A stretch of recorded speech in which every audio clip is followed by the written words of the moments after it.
Still. Namaskar and a very good morning to all of you who are here and also online who have joined us.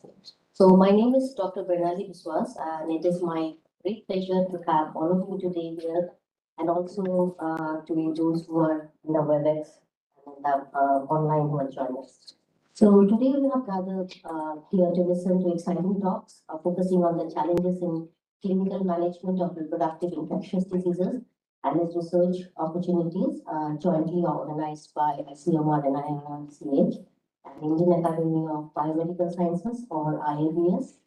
We begin with welcoming our esteemed guest. May I request Dr. Gitanjali to please present the floral pitches to Dr. Hari Sharma, Founder President IABS.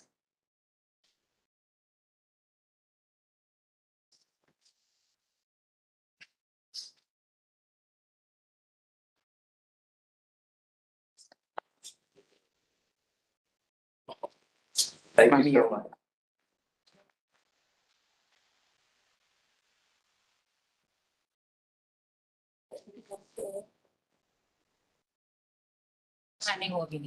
We can go ahead. So,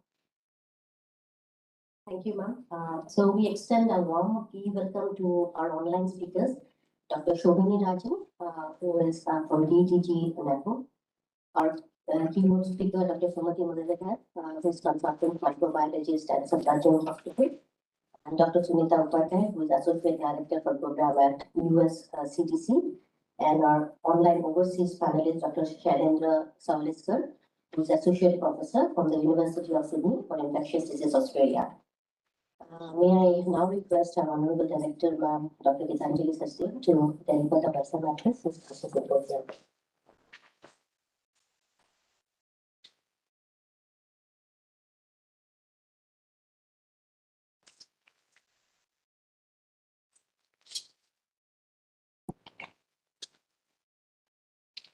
Very good morning. I welcome you all to this mini symposium entitled Challenges in Clinical Management of Reproductive Infectious Diseases and Research Opportunities.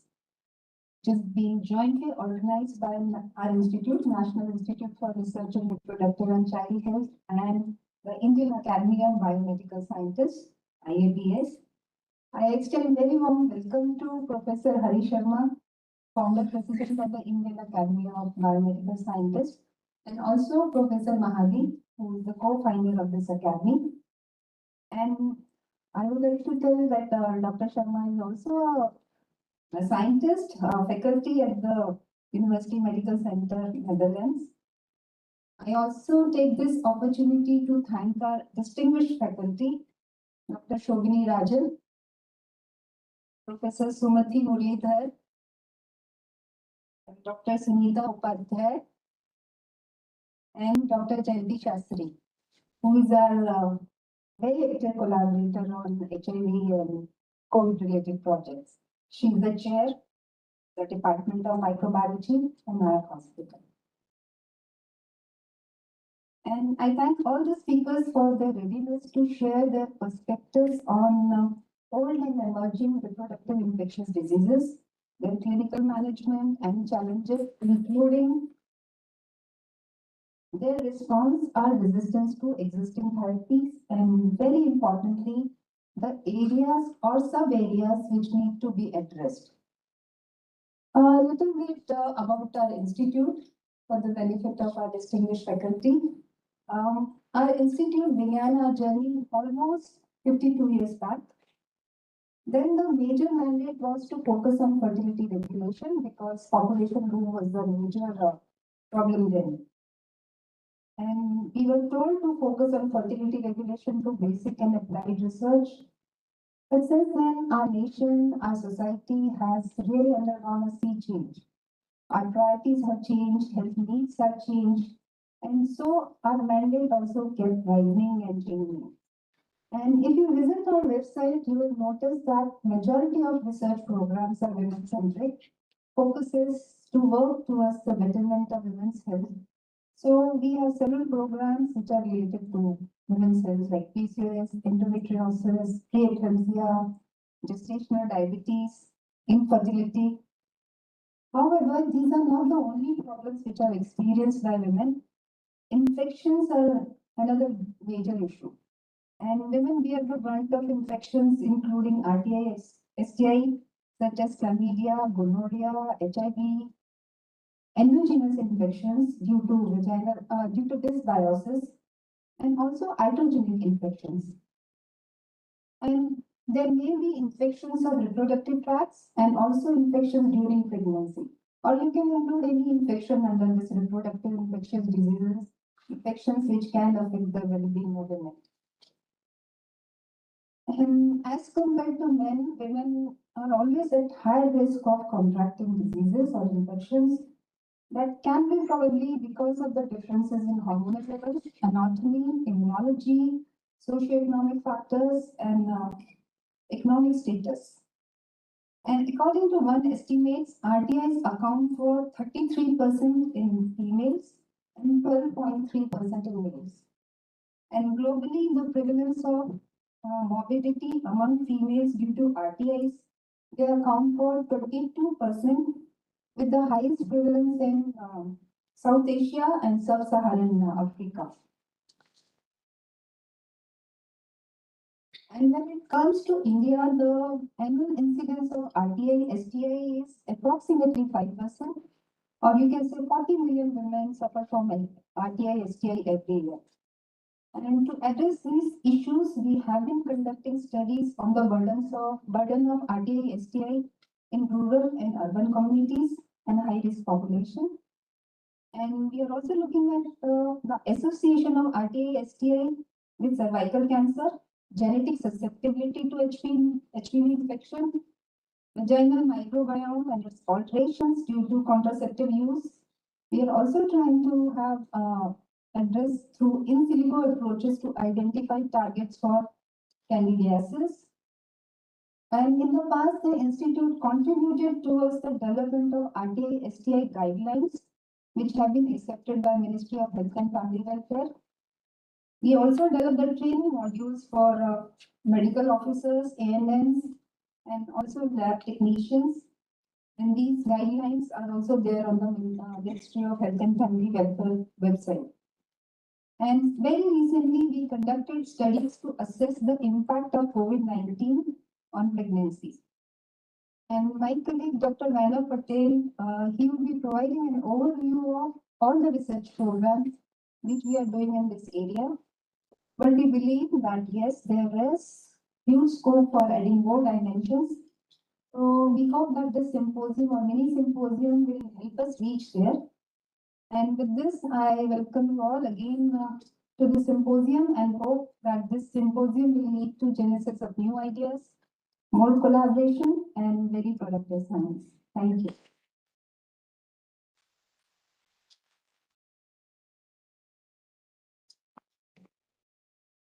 Thank you so much, ma'am, to give us an overview of what are the reproductive health programs that are going on in the institute. Thank you, ma'am.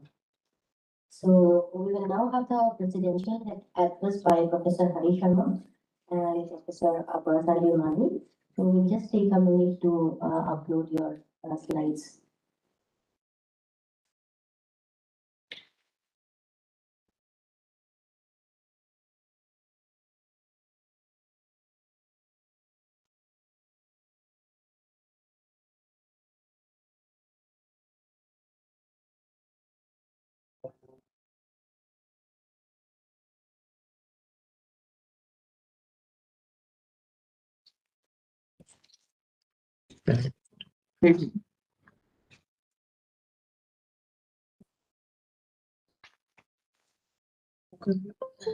Introduction के introduction slide कहाँ है sir? Pen drive में आपका introduction slide है Oh, okay. या Oh, that you will do? Yeah. My turn? after You this can put it. But I can run from here. yeah yes Amazing.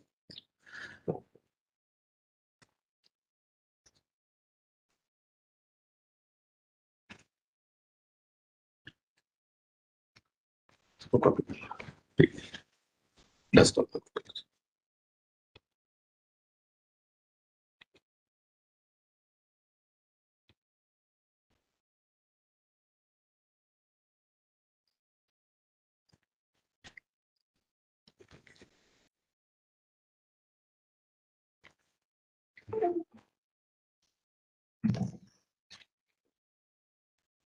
I can do it.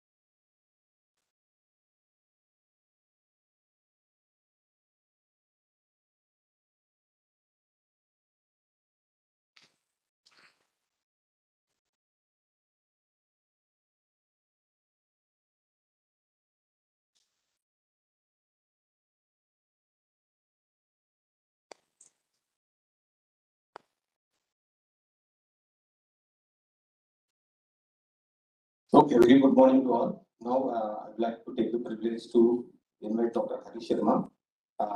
He is a founder president for Indian Academy of Biomedical Sciences and currently a faculty member at Department of Pathology, Institute of Cardiovascular Research, UMC, University Medical Center, Amsterdam, Netherlands. So he was awarded PhD and MPhil and then PhD in biochemistry from Vallabhai Patel Chest Institute and Delhi University. So later he was awarded DSc in biochemistry for a single author work on angiogenesis and tissue remodeling in heart and lung diseases. So he also served as clinical biochemist at the Armed Forces Transfusion Center, Delhi.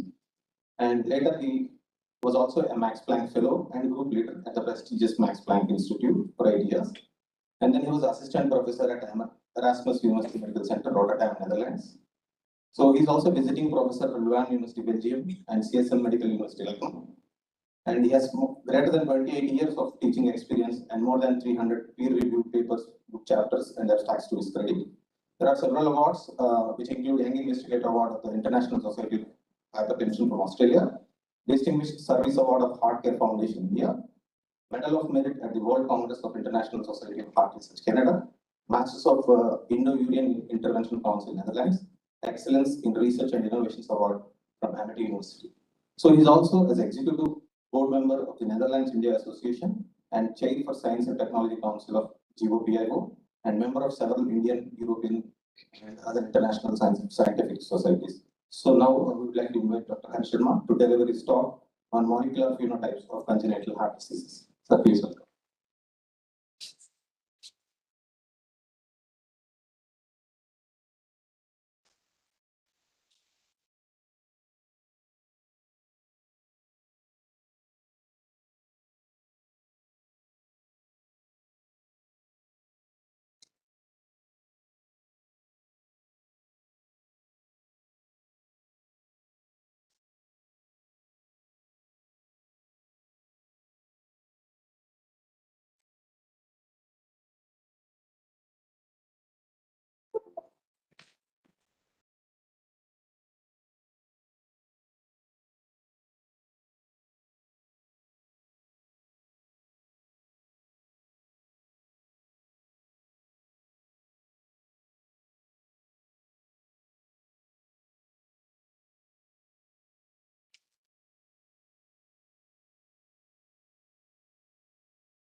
Good morning to everyone. I'm very happy to be here.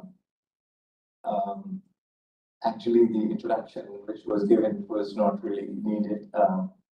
Because now this is the fingertip kind of information which anybody can Google you who you are. So yeah, probably we would avoid those few minutes from our schedule in future. Probably that's my idea. we don't need to be introduced. Thank you so much. I'm very honored as well as feel very delighted among all of you people saying thanks to Gitanjali ji and Taruna Madam ji or all the colleagues. I'm obviously away from India almost 40 years, but Abhi bhi still Hindustani. We have lived professionally abroad, but there's still a lot of things which we connect to our roots, and this is the way that I'm really coming to this institute. The reason being organize this mini symposium is to create a synergy between clinicians and scientists. And for doing so, we, together with my best friend, Professor Baselina, he gives you a little more introduction and how we initiated, how we started. And before I go more deeper into a research presentation, which will give you a feeling of how the translational science bringing clinicians and scientists together. So that's one example which I will show you through my talk. But I think it is very important that we introduce the academy. The academy is Indian Academy of Biomedical Sciences. The genesis is about almost 11, 12 years back when we initiated this thought, creating a kind of platform on which we can bring clinicians and scientists together. And this platform should not be limited to one place. It goes from Kashmir to Kanyakumari, everywhere in the country, that all the people in the country doing, busy with the clinic work day to day, day in, day out, and also the scientists. If we can bring some of them, at least those who have niche towards the science, if we can bring them together, I think we have done some work because it's the human health is still remaining tremendous challenge, and not only the existing troubles, existing problems, but also future variety of microbes, which unseen, unforeseen, we have no idea what kind of bacteria and viruses or any other newly developed organism our human body would face. So it is really important that we all come together, irrespective of the field where we are. So to create this multidisciplinary synergy to fight out and to, it's a kind of survival of fittest. Immediately for that, the intentions that we were bringing these, creating such kind of platform, we didn't want to have too much hierarchy, too much of, so we have very simple setup where we would like to have the, chapters which are subject based. So for example, in the reproductive health, this is one of the pioneer center. So we thought that it would be a good idea to create a chapter which is based in Mumbai for IBS and collaborate, give our thoughts, so that you all people can take forward, do workshops, do symposia, invited lectures, whosoever is coming in the area with the field, just utilize the time to create that kind of synergy. So that is the intention of IBS. But if you create such a body, you need to also appreciate what is happening. So for that, we are very lucky or fortunate that there are several awards being endowed by a number of people from the country. So there are many awards, and the academy has started the fellow program. So for the last, I think, 5 years, when we completed 5 years, we started giving the fellowships to the highly deserving candidate being elected. And some of the people, those who are really kind of lifetime achievements, they have obtained in their career and retired. We do honor all of those as well. So these are the intentions for the Academy, organizing a number of sessions all over the country, but one international event, which is every year held in various cities. We will hear more from Professor Abbas. So I think I'll stop at this stage, and we'll see Professor Abbas has some more things to tell, and then I'll present. Then we'll go into the science really. So the other presentation, and I'll show you the translational work, which one of the to give you the feeling that how the basic scientists and the clinicians can interact. So I'll give the floor to Professor Abbas Ali. Good morning to all of you. Can I share my slides? Are you able to see my slides? Yes, sir. Yes, sir. So, a very good morning to all of you, and greetings from Lucknow. It's a pleasure to interact with you all on this platform. Professor Hari Sharma, the founder president, has already introduced the Indian Academy of Biomedical Sciences, which was established exactly a decade ago. It was registered with the statutory body, and the basic idea was floated by Dr. Hari Sharma during his visits. He used to visit. We have been interacting for last more than 2.5 decades, and during one of his visits, he brought about this idea to have a platform on which the basic scientists as well as clinicians can come together, and that's how this academy was formed. And the first meeting was held at Lucknow in February 2012, and that's how the journey started from here. And thereafter, we held conferences every year, international conference. Twice we held the conference at Lucknow. These were the conferences which were held at Lucknow.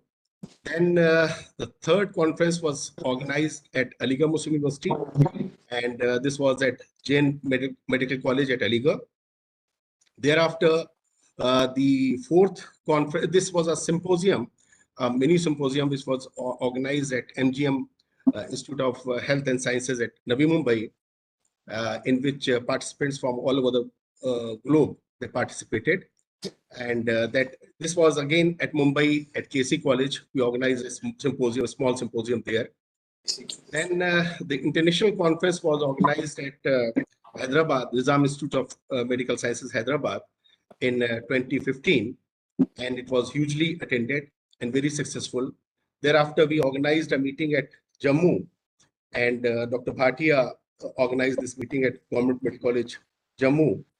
Thereafter, this conference was organized at Delhi at India Habitat Center, in which Dr. Naresh Trihan and the then Health Minister, Dr. Harshvardhan, they also graced the occasion. And it was hugely successful, and not many clinicians and basic scientists, they came together on our platform here. Thereafter, we organized many symposia at different parts of the country. Like here, I'm showing you the glimpses from a meeting at MLN Medical College, Allahabad. Thereafter, there was this was at Jipmar, Pondicherry, that we organized a meeting in 2017 itself. Then this was at Pune, where we established a center also at Symbiosis. So this was again in 2017. Then this international meeting was organized at Bhavnagar, in which more than 500 delegates participated, and it was very successful. Thereafter, we organized a small meeting at Vadodara, and in this, at the Department of Biochemistry, there we established this center. And then another meeting was held, international meeting, annual meeting of the academy was held at Srinagar in 2018.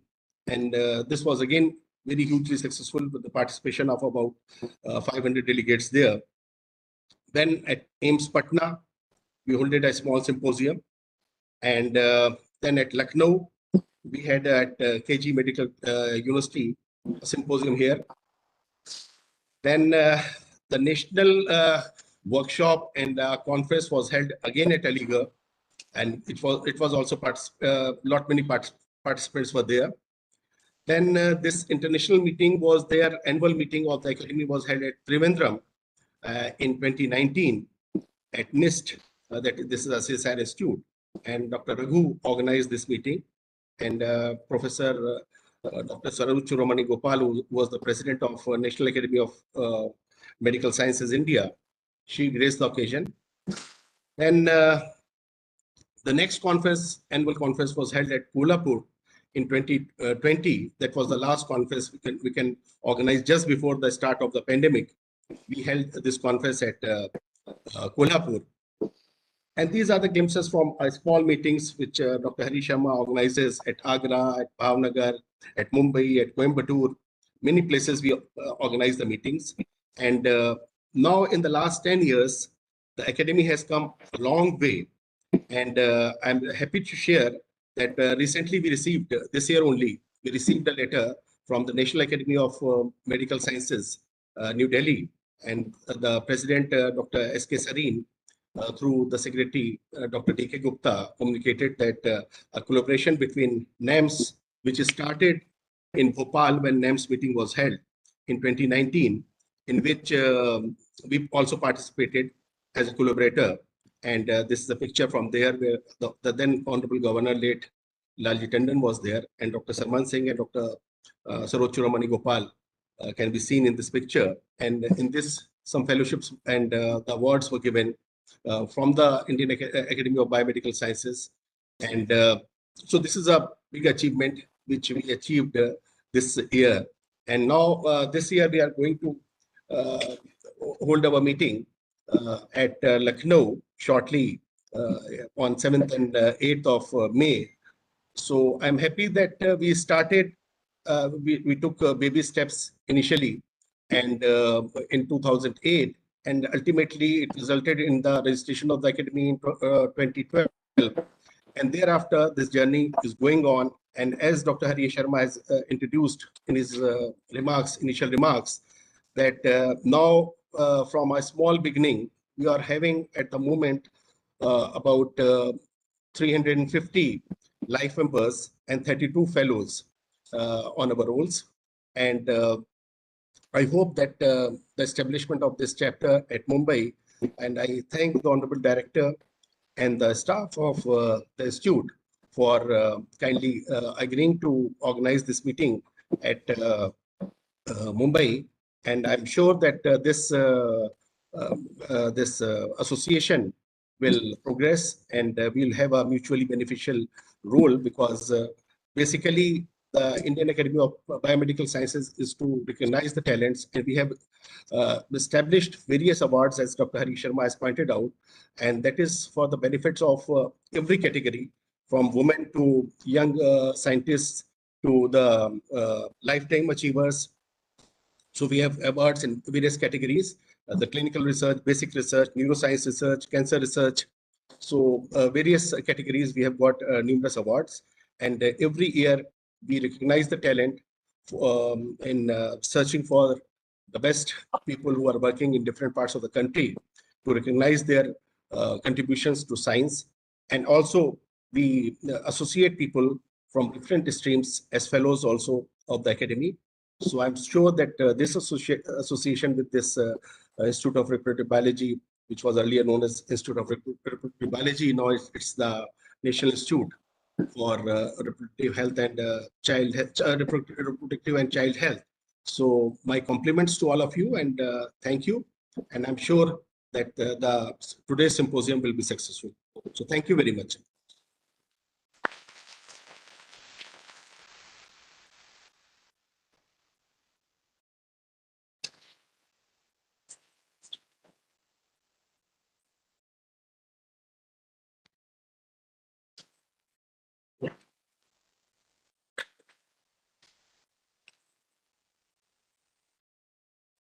So it was wonderful introduction, taking back to 10 years, more than 10 years. But also, I mentioned about the awards. Every year, the awards include the Top Clinician and Scientist Award, which includes last year went to 2020 went to Professor Balram Bhargav. This year went to Professor Ashok Seth, eminent cardiologist. Earlier it went to Professor Bhatnagar and Professor Sareen from ILBS. You know, all those people, those who have really contributed immensely. Dr. Trehan also in that category. And there is one special award for the women, which was created, endowed by my wife in memory of her mother. And that is for specifically for women. And let's hope that we would have also a subject-wise in reproductive health in future. One award may be bestowed in that category. So I'll quickly bring you back to some science now, how the translational research, how you can develop the thought between clinicians and researchers.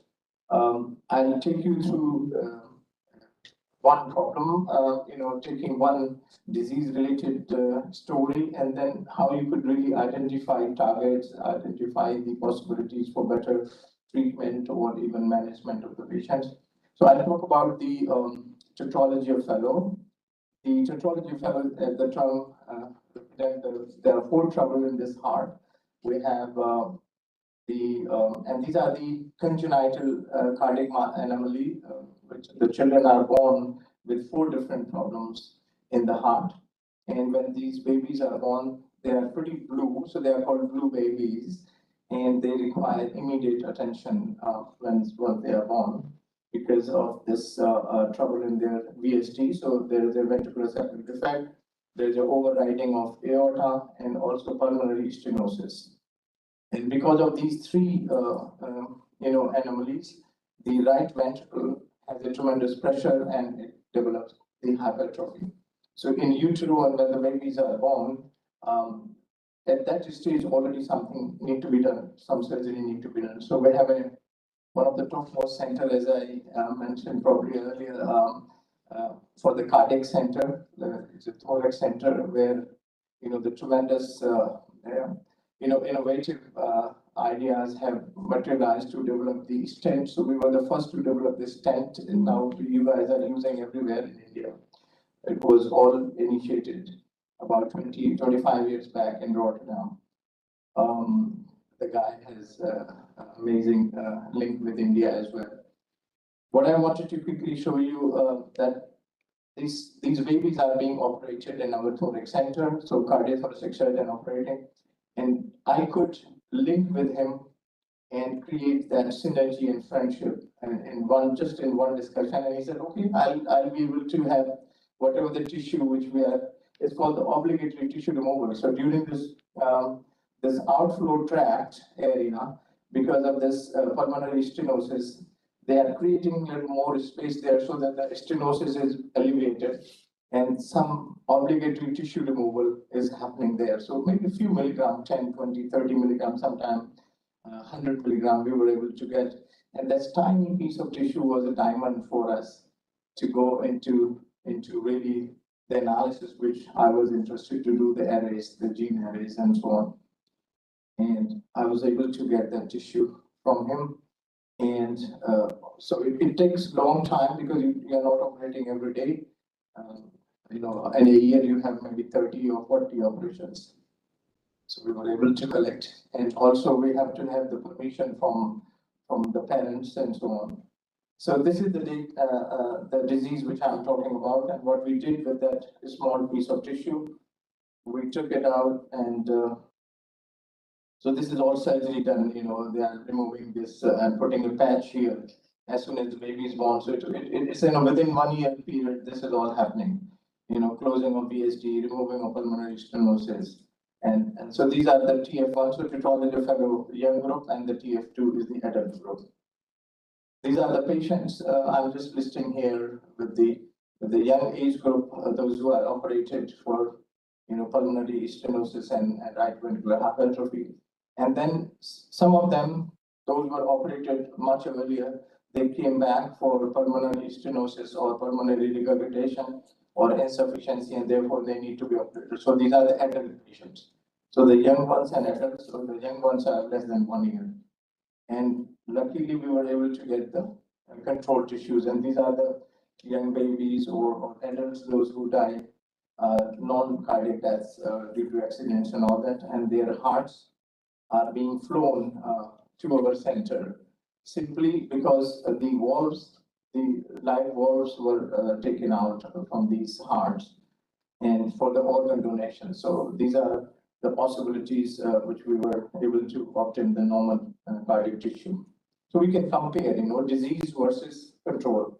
So the working hypothesis was that a lot of changes are happening at the gene level in these patients, and we can identify those genes by doing the modern tools of genetic analysis, maybe the DNA microarrays. The data which I'm showing is almost 10 years now, but it takes a long time to generate all those informations. So that myocardial tissue, small piece, we put it into liquid nitrogen for all genetic analysis, isolating RNA, creating the cDNA arrays, and also doing the RT-PCR quantitative to validate. And a small piece, we take it and do the classical pathology or histology and immunohistochemistry to look at what are the various proteins which are really relevant for the tissue are there. So in the functional genomics, as we know, it's a very powerful tool. You could do several thousand genes in one go, and you can identify, you can develop the new strategies. You can find the linkage between genes. You can bring them into the pathways and so on. So there's a tremendous possibilities. Now, this is the time when we started earlier, but now there's a whole genome sequencing which is done routinely for every patient now. At our center, almost 70% of patients are having the whole genome sequencing because it's so cheap now, NGS. Earlier, when we were doing this one array was costing about $2,500, but now for $250, you get an amazing setup. Anyway, so this is a very powerful tool. You can generate petabytes of information from one patient and analyze sequentially to find out what's happening at the gene level. So in the tissue from these patients, we first characterized the cell size and looked at if there is a really true hypertrophy of the cell. So at the cellular level, this is a classical staining of Gomori staining, which stains the cell membrane. And you can draw each cell and calculate, let's say, about around 100 images and 100 cells, and then calculate the average value of those cells and versus control, and you can get a really fair amount of that. There is a true hypertrophy or not. And that was the case. We could draw them. It's all done by hand, but a computer can really find out the cell size. And this is, you see young ones and the adults. There is a classical difference and in controls versus tetralogy fellows. So there's a very clear case of cellular hypertrophy. Cell size is increased in patients with tetralogy of fellow. We did the DNA microarray. Here, it's a classical approach, isolating total RNA, labeling, and then creating cDNA, and then this a double labeled cDNA fragmented by denaturation, and then you do the hybridization of this beautiful chip. And when we started, there were only 13,000 genes. Now you can get a chip with the whole genome.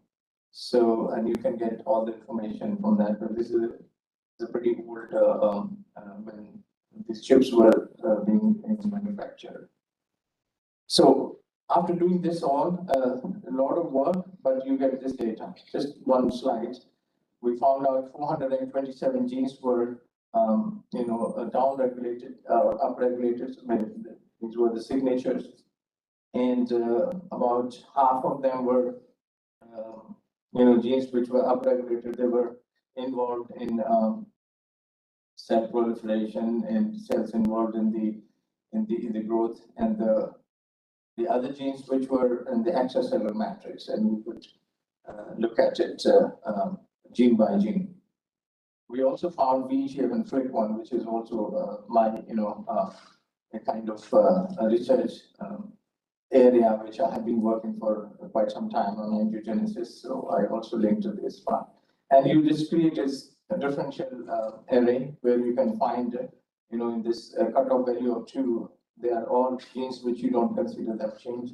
But here about 199 spots here, they are really drastically changed, down-regulated or upregulated. We decided to do quantification, and I'm showing you just some of the data on quantification. The cells, the genes which are involved in the matrix proteins and the genes involved in the blood vessel formation. So as you can see, they are 7.5 to 13 or 6.6 fold increased. Those were mainly collagens and fibronectin, and you can quantify those. You could do the immunohistochemistry because the antibodies were available. And this we did by using video image analysis. So we wanted to, so after finding those genes were upregulated several fold, we quantified into the tissue so that we can really establish that. And this is all done like tissue and staining. And also here we have the background. Everything is calculated well by the computer, and then you can get exactly the value of the staining versus the tissue. And here we have the total collagen in tetralogy fellow 1 and the adult ones. And as you can see here, there's a lot of collagen in perivascular area around the blood vessels, but also in the matrix, extracellular matrix. And now we look at the by immunohistochemistry, you can differentiate different isoforms, collagen 1, collagen 3, or fibronectin, and you can have the quantitative value like this. So the data you can represent it, and here you see that there is a several fold increase in collagen 1 and collagen total collagen and collagen 1 in different sections, interstitial and perivascular. So there is a differential deposition of these proteins, creating more fibrosis in these patients. And you can do this gene network as well. As you can see, they're beautifully linked, these all collagen matrix, and taking the pathway into the signal transduction. And now we are able to do more work on this, going into the signal transduction. I quickly show you 3 more slides on angiogenesis. It's a very vital phenomenon which is so important in the human body, the formation of blood vessels, and it's all started with hypoxic situation. In normal adults, there is hardly any proliferation of endothelial cells, but in certain cases like tumor growth or particularly in women during the cycle period, they have some angiogenesis occurring.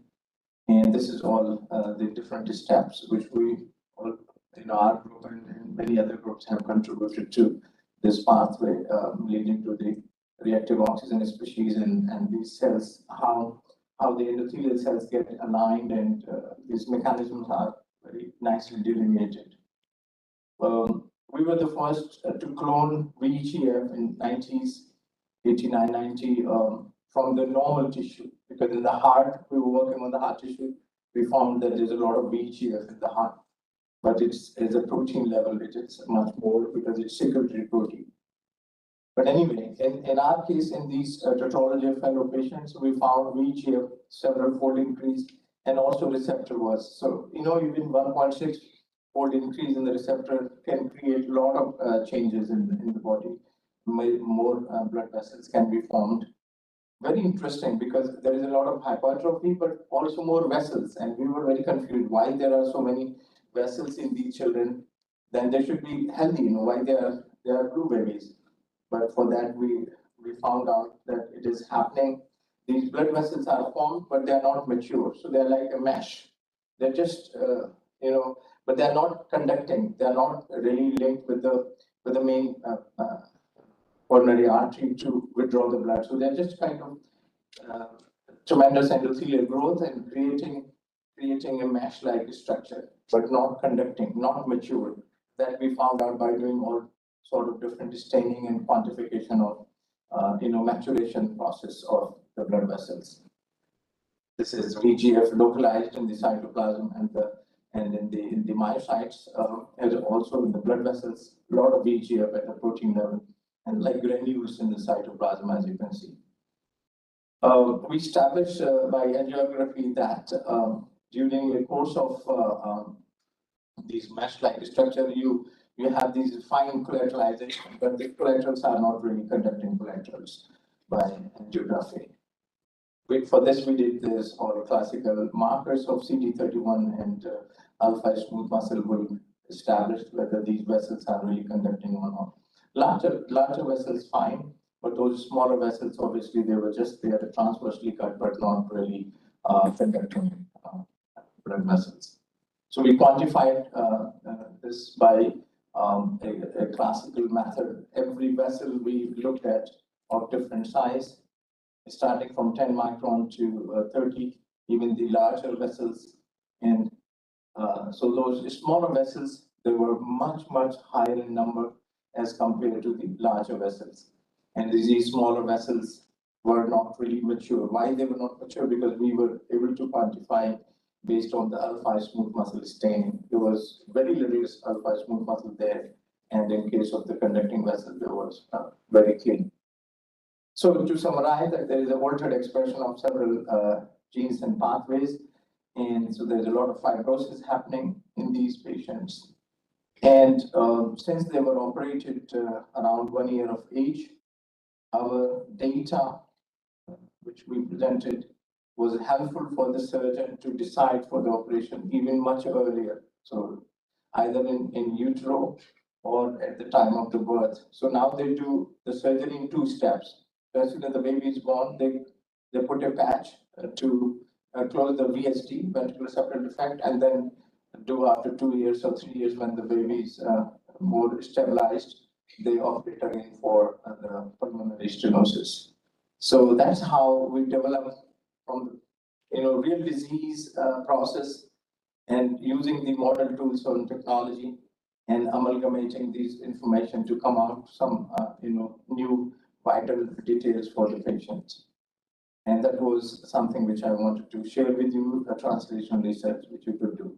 Yeah, the pathways and all that, and my various people, those who contributed, and funding agencies, and my collaborators. The tall guy is Professor Arbogers, he's a cardiothoracic surgeon.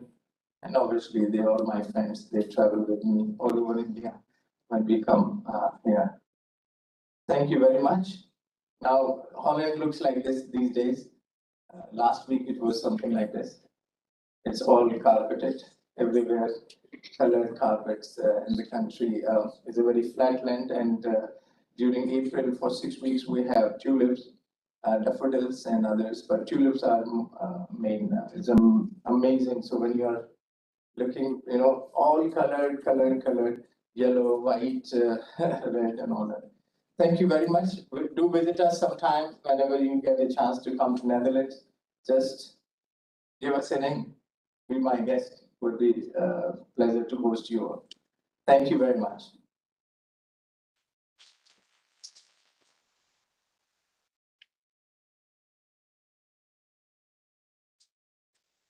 Thank you so much, sir. We felt like we landed in Holland, and also for all your signature genes that are involved in Hiv and Hpv. So may I now request our director, ma'am, to present, and the moment goes to Professor Hari Sharma.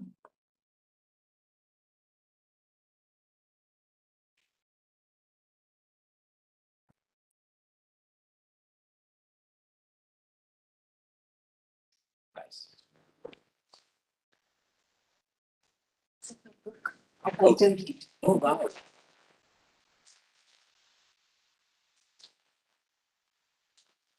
Thank you very much. Thanks.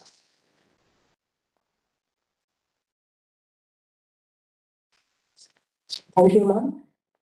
We also have our guests, Dr. Jayanti Shastri, Dr. Padmaja Sawant, and Dr. Vidya Khatar. May I now request the Diagnostic to this present topic. Thank you so much, Guru.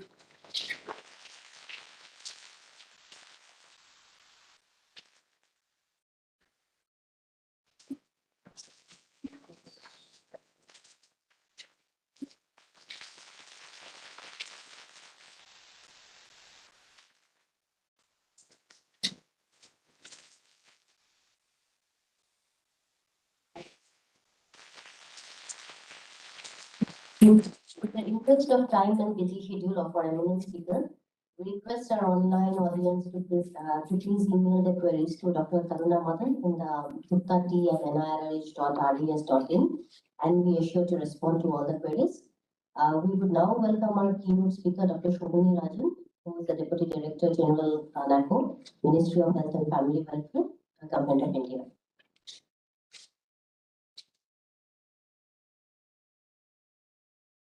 Thank you. Can I have my presentation, please? While I thank the Director, ICMR, NIRR, CH, Dr. Geetanjali Sachdeva. Also greeting Professor Hari S. Sharma and Dr. A.A. Mehdi from IABS, all the faculty of NIRRH, Dr. Karuna Madan, Dr. Vainav Patel, and my friends from the program and partners. The symposium is titled Challenges in the Clinical Management of Reproductive Infectious Diseases, Research Opportunities. So at the outset, I'd like to congratulate NIRRH for the revised nomenclature into NIRRCH, where the importance of the whole RCH is now within the mandate of this institute. And I stand here before you not as a scientist, but more as a program person, more as a public health person. Although Dr. Sharma did remind me that I have a qualification in pathology. And it is nice to see this mix of interdisciplinary people in this symposium, where we have a representation from the research side, the scientific community, from the specialties of pathology, microbiology, sexually transmitted infections, gynecology and obstetrics. And I think as I present the overview of the HIV and STI in India, I will be limiting myself to the programmatic perspective of what the HIV/AIDS prevention and control in India is all about. Next slide, please. So I'll perhaps not need the 45 minutes allocated to me, and I'll try and make this as quick as possible. We'll first talk about the way the HIV epidemic is in India, followed by what the control program entails. Next, please. So in this slide, you can see that India, while being a low prevalence country as far as HIV/AIDS is concerned, with an adult prevalence of 0.22%, is a country with a concentrated epidemic. The epidemic is not generalized in as every person in the community has the infection, but it is concentrated in certain population groups, which we in the program called high-risk groups or key populations. And having said that we are a low prevalence country with a concentrated epidemic, it is still the second home to the second largest numbers of persons living with HIV in the world. So in India, we have 23.19 lakh HIV positive persons as per the HIV estimates of 2020, which has been published and may be seen from the NACO and the UNAIDS websites. And in terms of the female numbers, it is 44% of the people living with HIV are women, and 3.5% of them are children. So we have brought down the annual HIV new infections as well as the annual AIDS-related deaths, but they still stand at numbers like 57,500 and 32,000 for the deaths. And the number of PLHIVs on ART vis-a-vis the estimate of 23.19 is 15.43 lakhs as on February 2020. So I'd just like you to focus a slight bit on the right side of the slide, which talks of the higher prevalence of HIV among the female sex workers, the prison and inmates of other closed settings, men having sex with men, Hijra transgender person, and injecting drug users. So as you can see, among the injecting drug users, the prevalence of HIV is as high as 6.26%. Next, please. Yeah, so this is a slide which talks of the self-reported transmission of HIV that we collect from our counseling and testing centers. And as you can see that 84% of HIV in India is transmitted through the heterosexual route. And the transmission through blood and blood products has become fairly negligible to the tune that the blood and transfusion services program, which was part of the National AIDS Control Program, now stands transitioned to the mainstream health department under the Directorate of Health Services. But we still have significant infection through infected syringes and needles, as well as through parent to child. Next, please. So in terms of the epidemic in the country, there is a diversity to it. So when we look at it in terms of prevalence by district, you can see that the red area is in the northeastern part of the country. So we do see prevalences as high as 2% in states like Mizoram, and also a high prevalence in states like Manipur, Nagaland, and certain districts of Tripura and Meghalaya. But when we look at the size of people living with HIV/AIDS, the red shifts to our erstwhile high prevalence states of Maharashtra, Karnataka, Tamil Nadu, Andhra Pradesh, Telangana.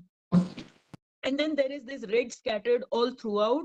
You can see a portion in Eastern UP and Bihar.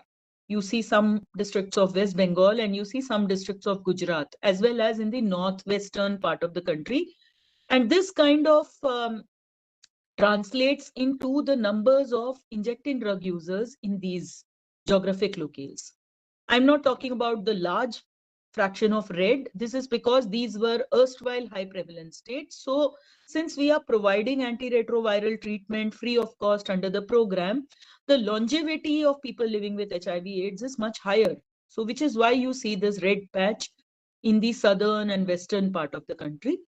But the patches that you see in the northwest and in the central and UP and West Bengal areas and the northeast is because of injecting drug use. Next, please. So as far as STIs are concerned, I'm sincerely grateful that all of you all are contributing to bringing back the focus on STIs in terms of research as well as on RTIs. But the kind of data that I have on STIs is not at all like what I showed you for HIV. So we see a low syphilis seropositivity among pregnant women, that is about 0.1%. This is according to the HIV Sentinel surveillance of 2019.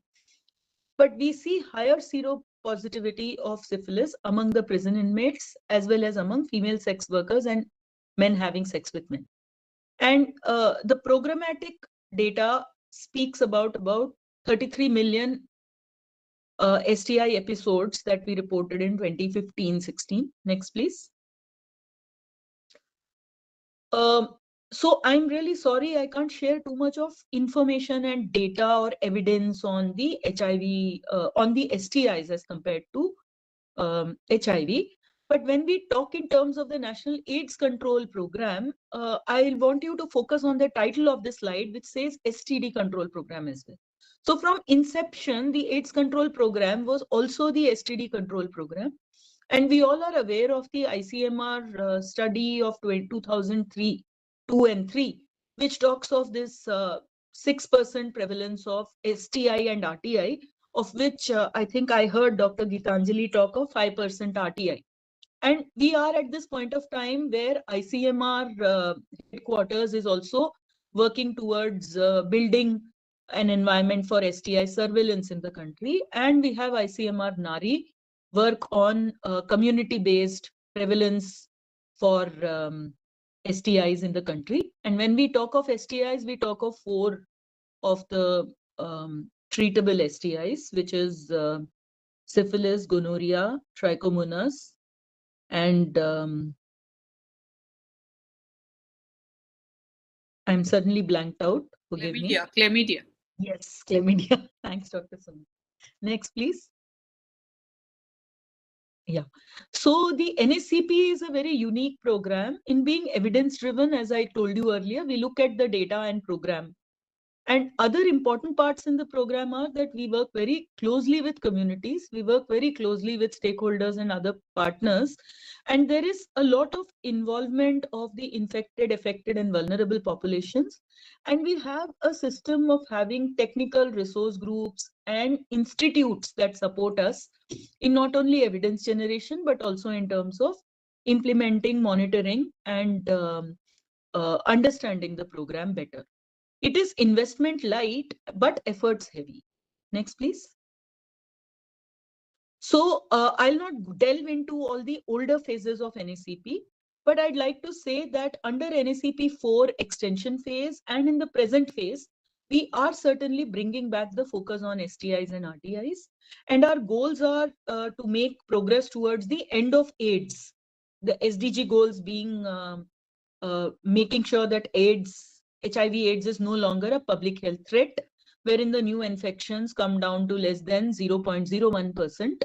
And we talk of our SDG goal attainment by 2025, that is 95, 95, 95, to which we have added a pre-95 and a post-10% of reduction in stigma and discrimination. So the 95, 95, 95 for HIV translate into 95% of the people knowing their status, 95% of the people who know their status to be on treatment, and of which 95% are virally suppressed.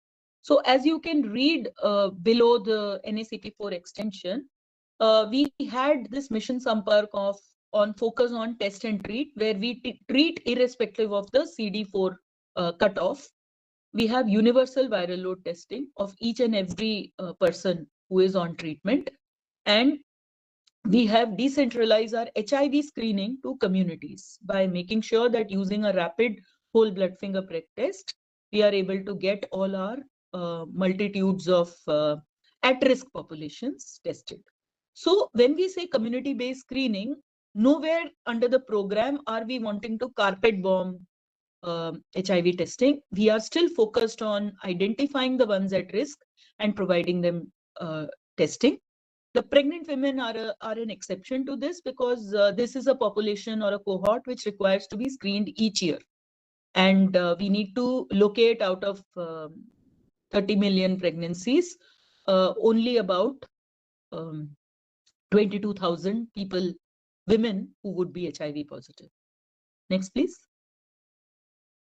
So under the 5, I already indicated to you the targets that we are looking at, but our outlay of close to 15,471.94 crore rupees.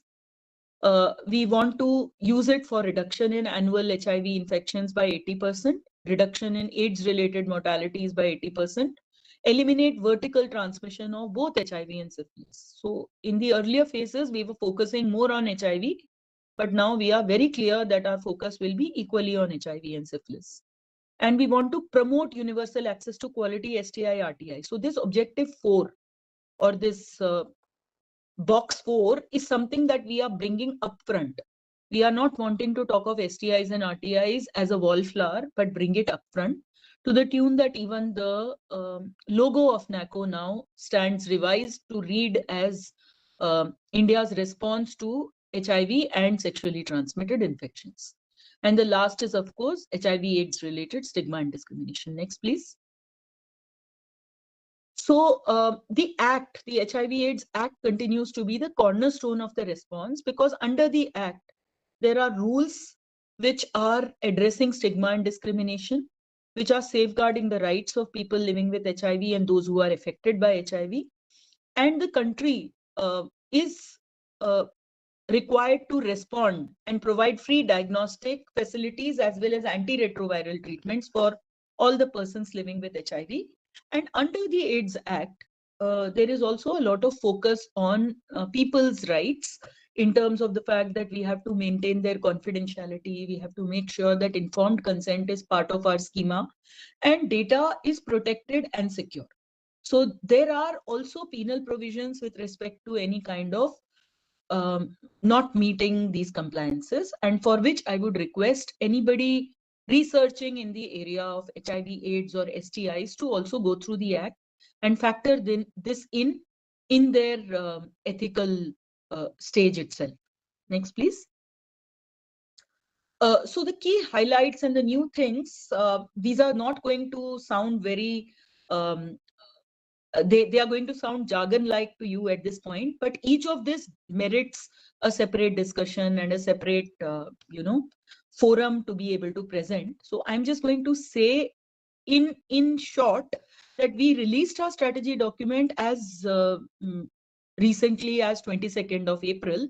And we are talking of various strategies like Sampurn Suraksha, virtual interventions, but I'd want you, or Disha, District Integrated Strategy for HIV/AIDS, but I'd like you to note down the penultimate point, focus on STD. So we are really wanting to focus on STDs. Next, please. So the service delivery for the HIV/AIDS program is through the state AIDS control societies.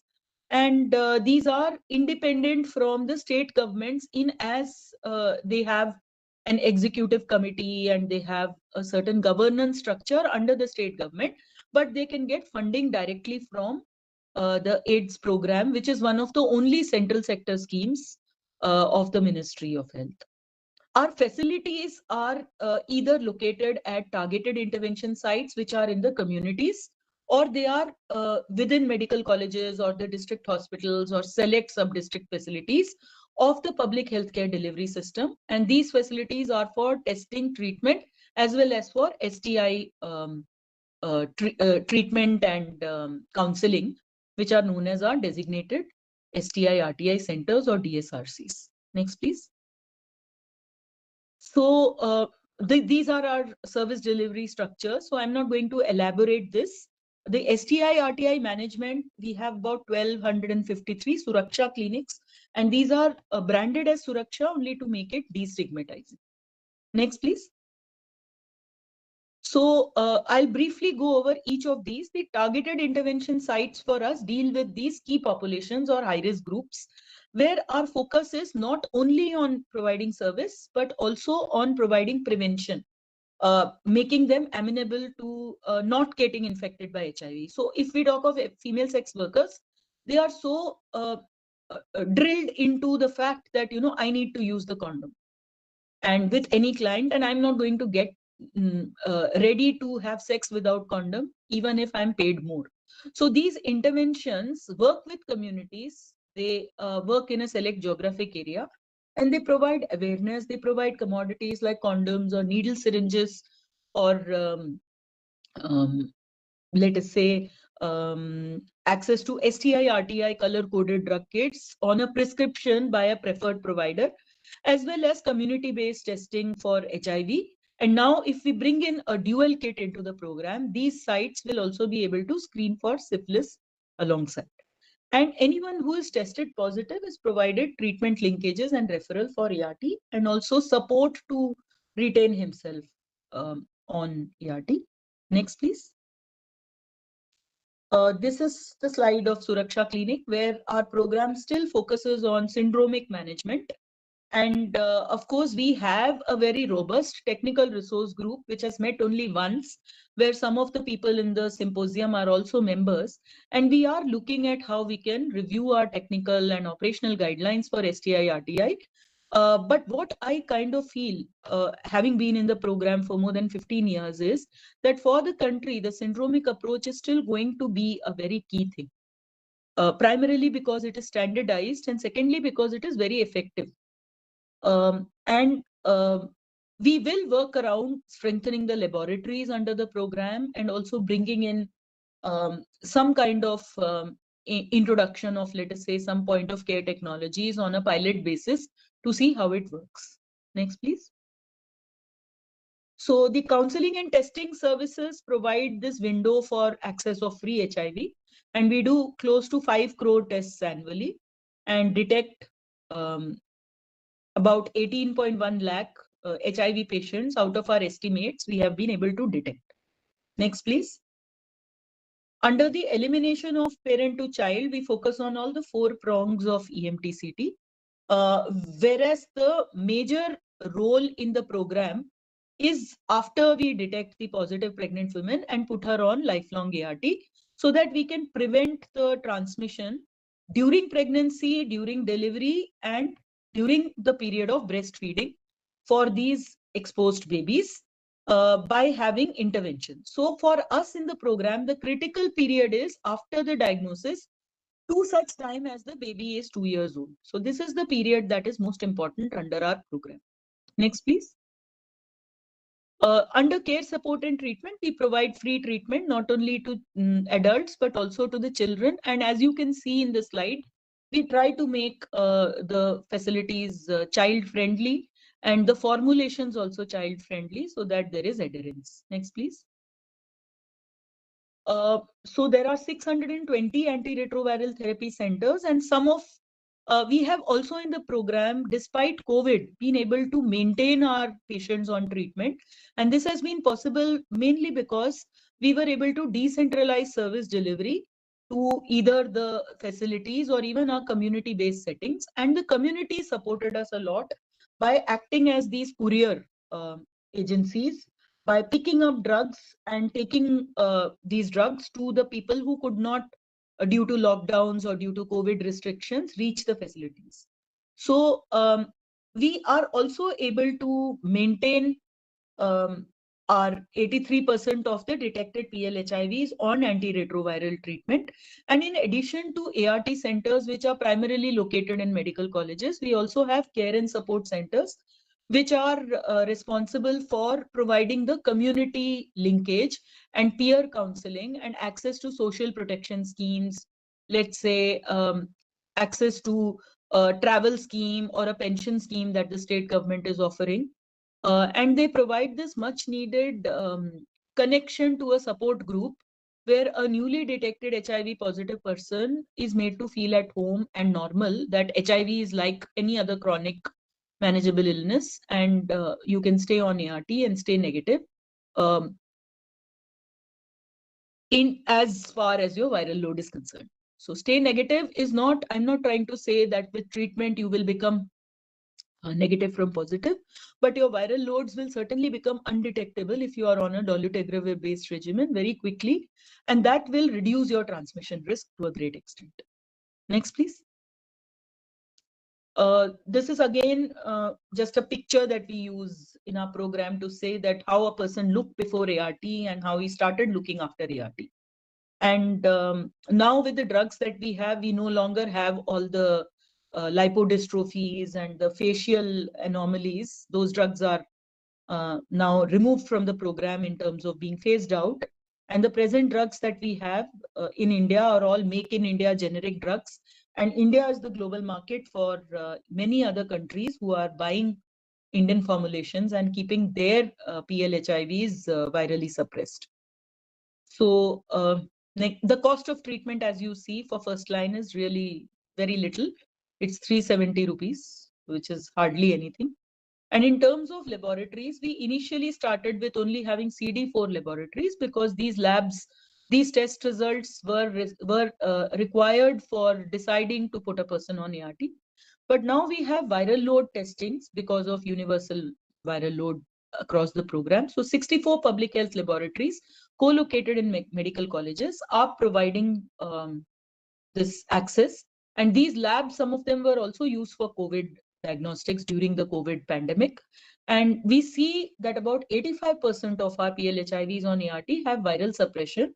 And we have been able to do more than 1 million tests in the last year, despite the COVID pandemic. It is an all-time high for us. Next, please. So in our program, since prevention is a very big part, and we need to make sure that 99% of the people in India continue to remain negative, we have our communication campaigns, which are on various themes. I'm not going to go into details. Next, please. We also use social media to a large extent. Next, please.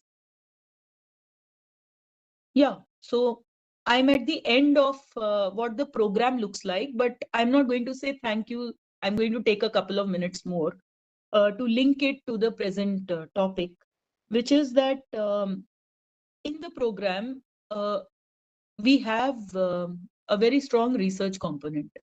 And this component has been positioned within the program primarily because the program is evidence driven, and we need to be able to generate our own findings in terms of either doing operations research or doing implementation science or running, let us say, pilots, as they say.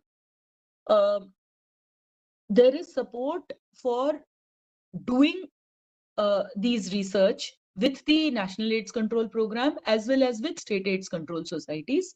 So for accessing these funds from the state AIDS control societies, the researchers will need to reach out to the project director of the SACs for further details. And as far as the route for NACO is concerned, there is a research division, and proposals are invited either through operations research workshops, where we invite researchers to work closely with the program and then develop proposals, or else we provide research priorities through various meetings that we do with different stakeholders. And there is also a network of institutes for HIV research, which are a part of the AIDS control program. And these institutes are provided with the research priority or the research topic, and they come back to us with a proposal. But there is a system of a technical resource group as well as an ethics committee within the program who examine and provide approvals. And thereafter, funds are released, and then the research is monitored actively with the support of not only the program divisions of NACO, but also the technical resource group. And the findings are disseminated in the form of either policy briefs or in the form of actually finding their place in the program design. So I'd like to end here, having saved, I think, a lot of time, and hand back over to the organizers. Thank you very much for having me here. It was a pleasure.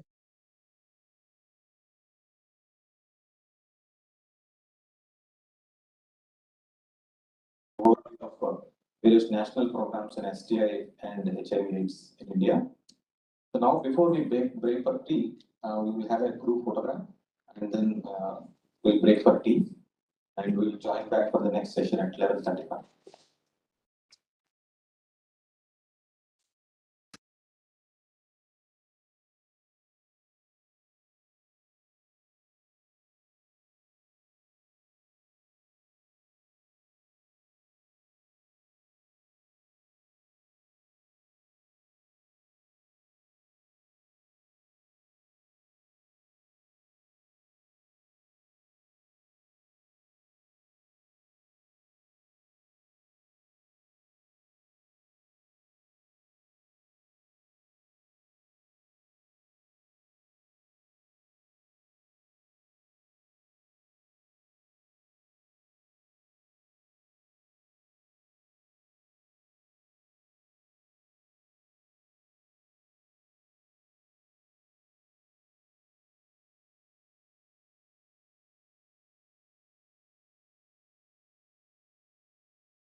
Welcome back, everyone.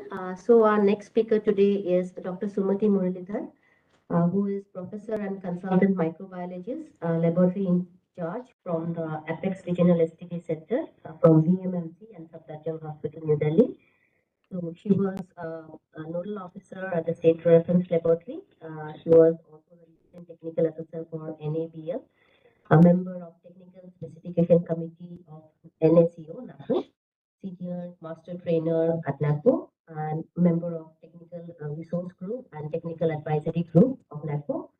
And she has also many accolades and awards throughout her career. A few of them are mentioned here: the Ranganathan, the Chapo, the Kuchiwala, and the Meena Krishna Baveja Memorial Award. She has more than 60 publications, and she is a member of the editorial team of No Publication.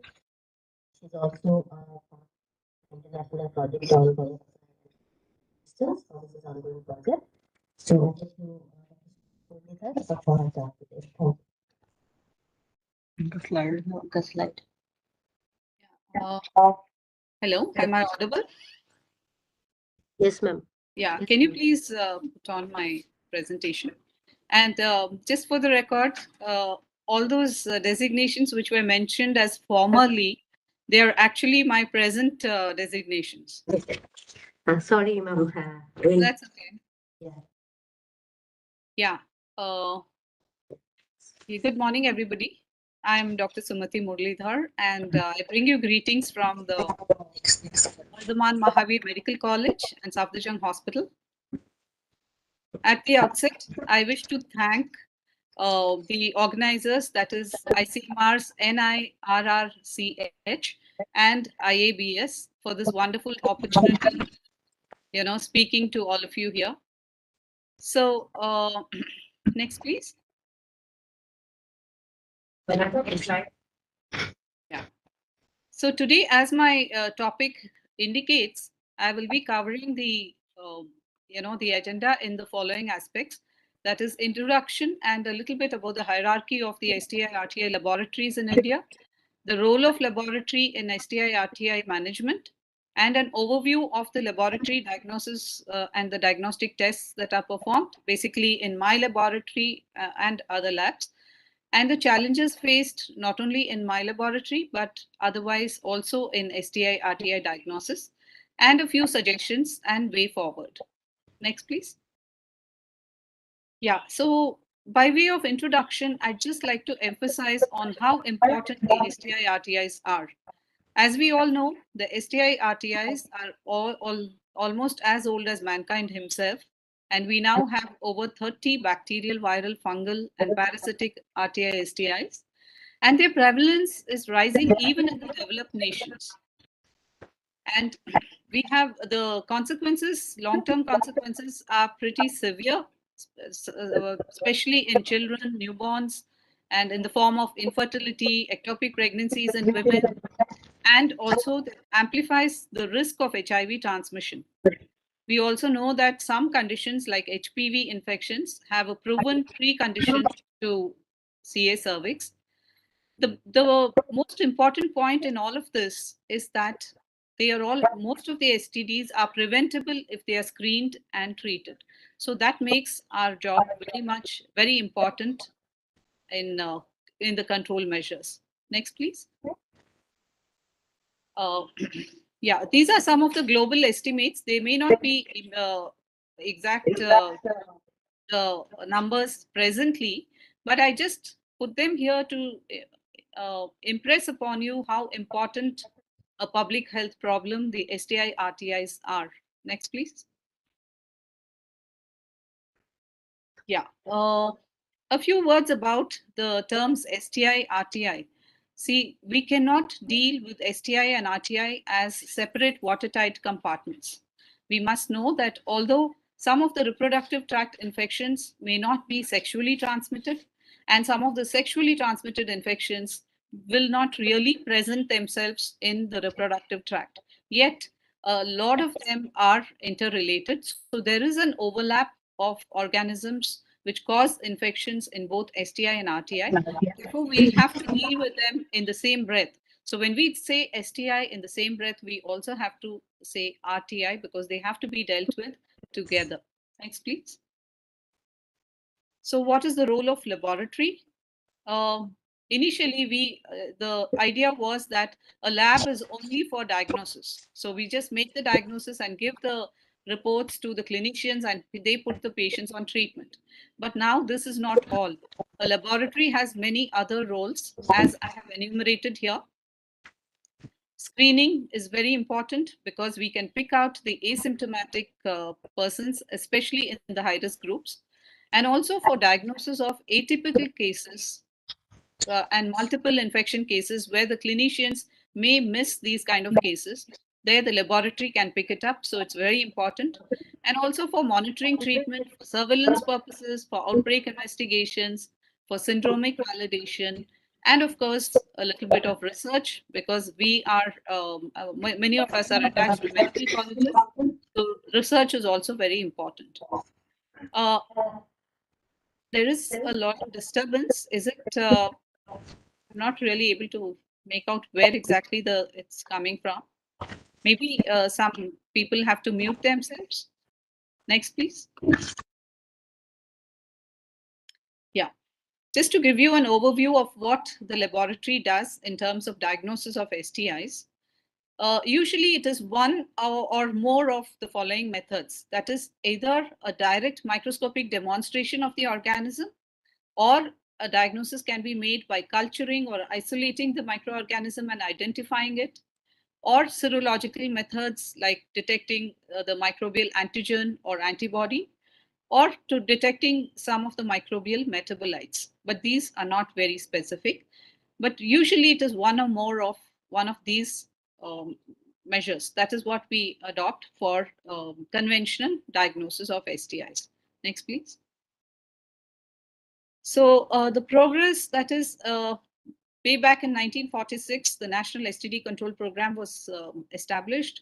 And we have come a long way in the last 76 years. My own center, where I work, the Apex Regional STD Center, was established in 1954. And after that, of course, the NACO came in. And as Dr. Shobhini had mentioned, the NACP was launched. And once the National AIDS Control Program was launched, the National STD Control Program merged with the National AIDS Control Program. So now we have both HIV and STDs and RTIs being considered in the same national program. Next, please. So way back in 2009, there was a review meeting by NACO which was organized in Nagpur, which I also attended, and Dr. Shobhini also was there with me. And in that meeting, our center was established as the Apex Regional STD Center. So we were given this designation at that time. And there were only 5 regional STD centers at that point of time. But in 2009, the Nagpur review meeting, they added 2 more centers, that is Maulana Azad Medical College in Delhi and the Baroda Medical College. And after that, in 2014, 3 more centers were added. That is the Nair Hospital and Medical College in Mumbai, Guwahati, and PGI in Chandigarh. So now, after 2014, presently we have 10 regional STD centers, which are under the, for mentoring and monitoring duties of the Apex Regional STD Center. And each of these regional STD centers have several state reference centers, the SRCs. So in all, in India, presently, we have about 45 SRCs.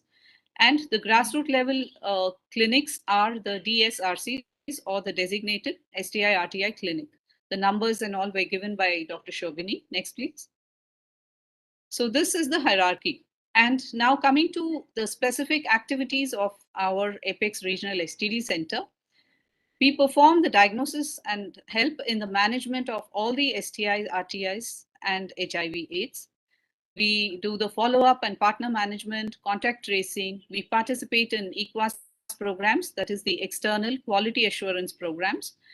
We perform capacity building training workshops are organized every year. The sentinel surveillance for HIV, we participate in that. Then clinical epidemiological work by way of a mobile unit. We have a mobile team which goes out on 3 times a week to some of the rural or semi-urban areas of Delhi for offering STI-RTI services.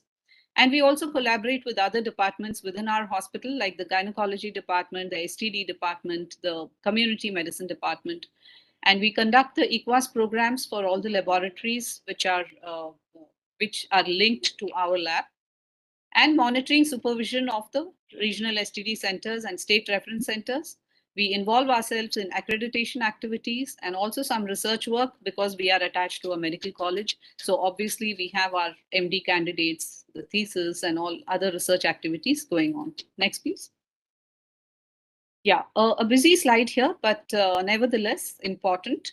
So just to enumerate the diagnostic activities at our center, we offer some test or the other for almost all the STDs, the important ones. The syphilis, we have a lot of tests. That is, we perform dark field microscopy, VDRL, RPR, TPHA, FTABS, TP ELISA, the point of care tests. And for gonorrhea, the smear culture, antimicrobial sensitivity, we also participate in the GASP program for the antimicrobial resistance surveillance for gonococcus. And for chlamydiasis, ELISA, DFA, PCR, and for chancroid, smear and culture of Haemophilus ducrei. And for herpes simplex viruses, we have the Zank smear and ELISA's PCR. Donor venosus, only GIMSA smear because it cannot be cultivated. LGV, trichomonas, bacterial vaginosis, vulvovaginal candidiasis, hepatitis B, C, HIV, HPV. We have tests which we perform for all of these STI RTIs. Now, there are several challenges. Nevertheless, we are performing these tests. Next, please. So we also participate in several EQUAS programs, that is the external quality assurance programs, which is required for the NABL accreditation. And under this program, we have the GASP, that is gonococcal antimicrobial susceptibility testing surveillance program. And the EQUAS for this, we are participating with Sydney in Australia, which is a WHO collaborating center. And we are also the EQUAS provider for the GASP program within India. So there are 18 labs under us to whom we send out the panels and provide the EQUAS every year. And similarly for STS EQUAS, that is the syphilis tests EQUAS, all the standard tests for syphilis, we are participating in the CDC EQUAS, which is organized by CDC in Atlanta.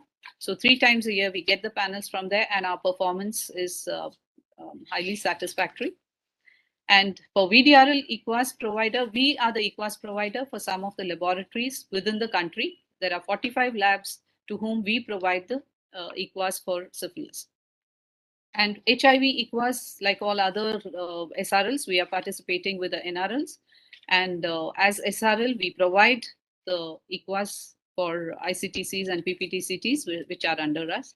And CD4 testing is also being done in our lab. So we participate in the EQUAS with NARI. Next, please. This is about, so this is in brief about the hierarchy of the laboratories for STI RTI in India and what we do and perform in terms of STI RTI diagnosis at our Apex laboratory. Now coming to some of the challenges, which is the second part of my talk. Now, the most important challenge here is that what we see as symptomatic patients in our clinics and the DSRCs and all of that is only the tip of the iceberg. So STD, RTI, STI are such diseases where you have a whole lot of asymptomatic persons in the community. So the biggest challenge is to bring them on board and to identify and treat wherever required. So that is what the control program should be all about as a broad mandate. Next, please.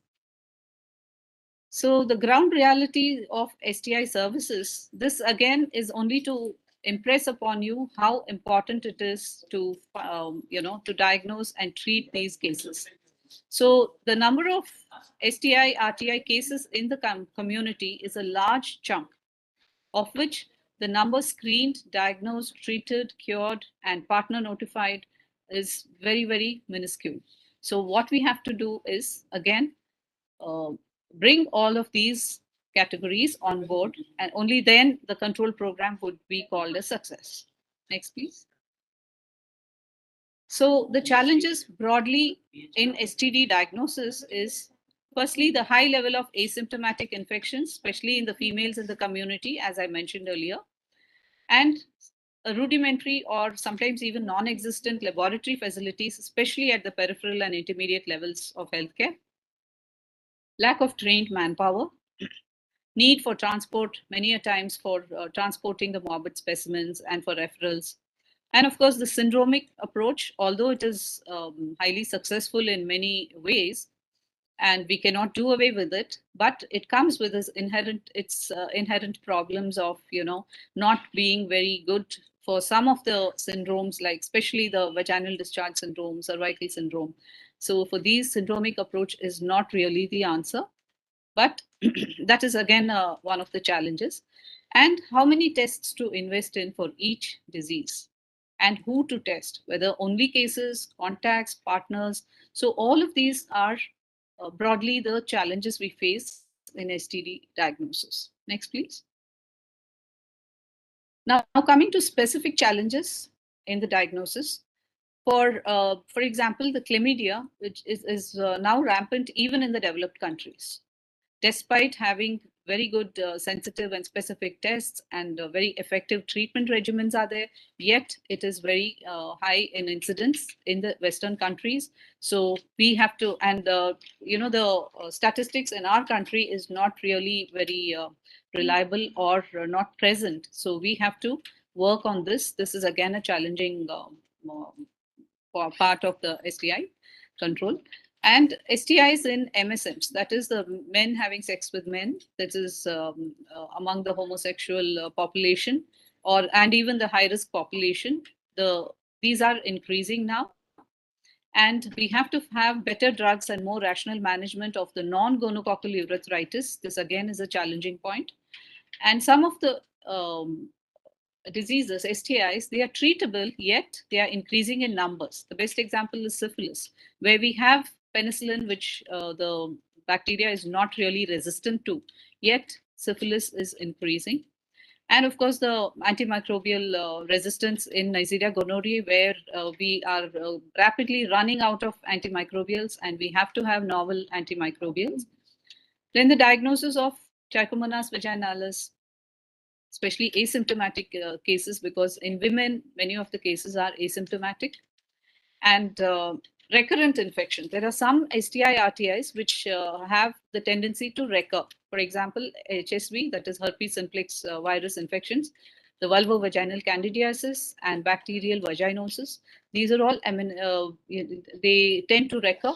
So we have to have some kind of, again, this is challenging, and we have to have some kind of program or a plan for controlling these infections. And now it is also implicated that bacterial vaginosis may be linked with HIV transmission. And they are also sort of putting forth a theory that sexual transmission may be possible in this because of the recurrent infections that are occurring. Again, Mycoplasma genitalium is another aspect of RTI-STI, which is difficult to diagnose. And drug resistance has really not been studied. So that is another point for focus. And this Mycoplasma genitalium, one problem with it is that the numbers are usually low even in a symptomatic case. So the ability to pick up, we really need to have some very sensitive and specific tests for this. So otherwise, and also it is also one of the commensals. So to attribute it as the cause of the disease will be a difficult thing, and that again is a challenge. And this TASP, that is treat as prophylactic, and the pre-ep, that is the pre-exposure prophylaxis. These things have these, this kind of this program has really induced a lot of risky behavior. They sort of say that risky behavior may increase because of these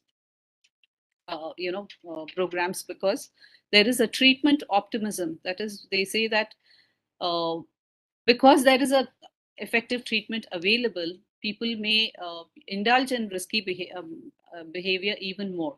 So that is what is being said. So we have to guard against these aspects also. And earlier, with the advent of HIV/AIDS, the viral diseases, STIs, had taken over the bacterial.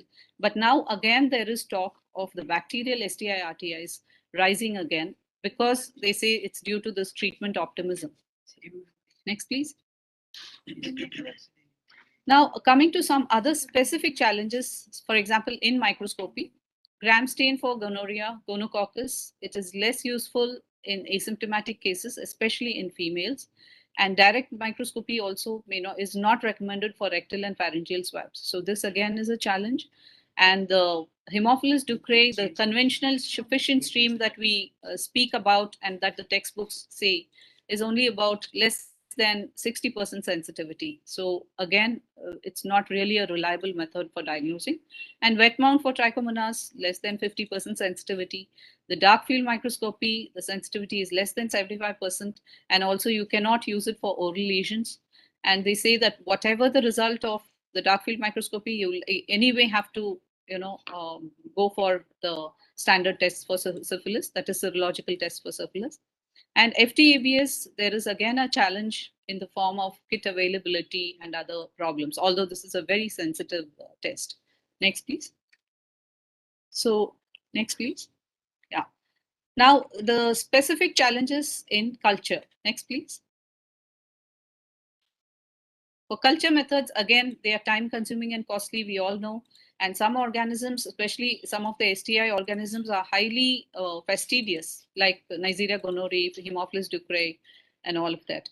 So, and LGV, again, the tissue culture methods, it only has about 30 to 50% sensitivity. Donor venosus cannot be, the organism cannot be cultured as of now.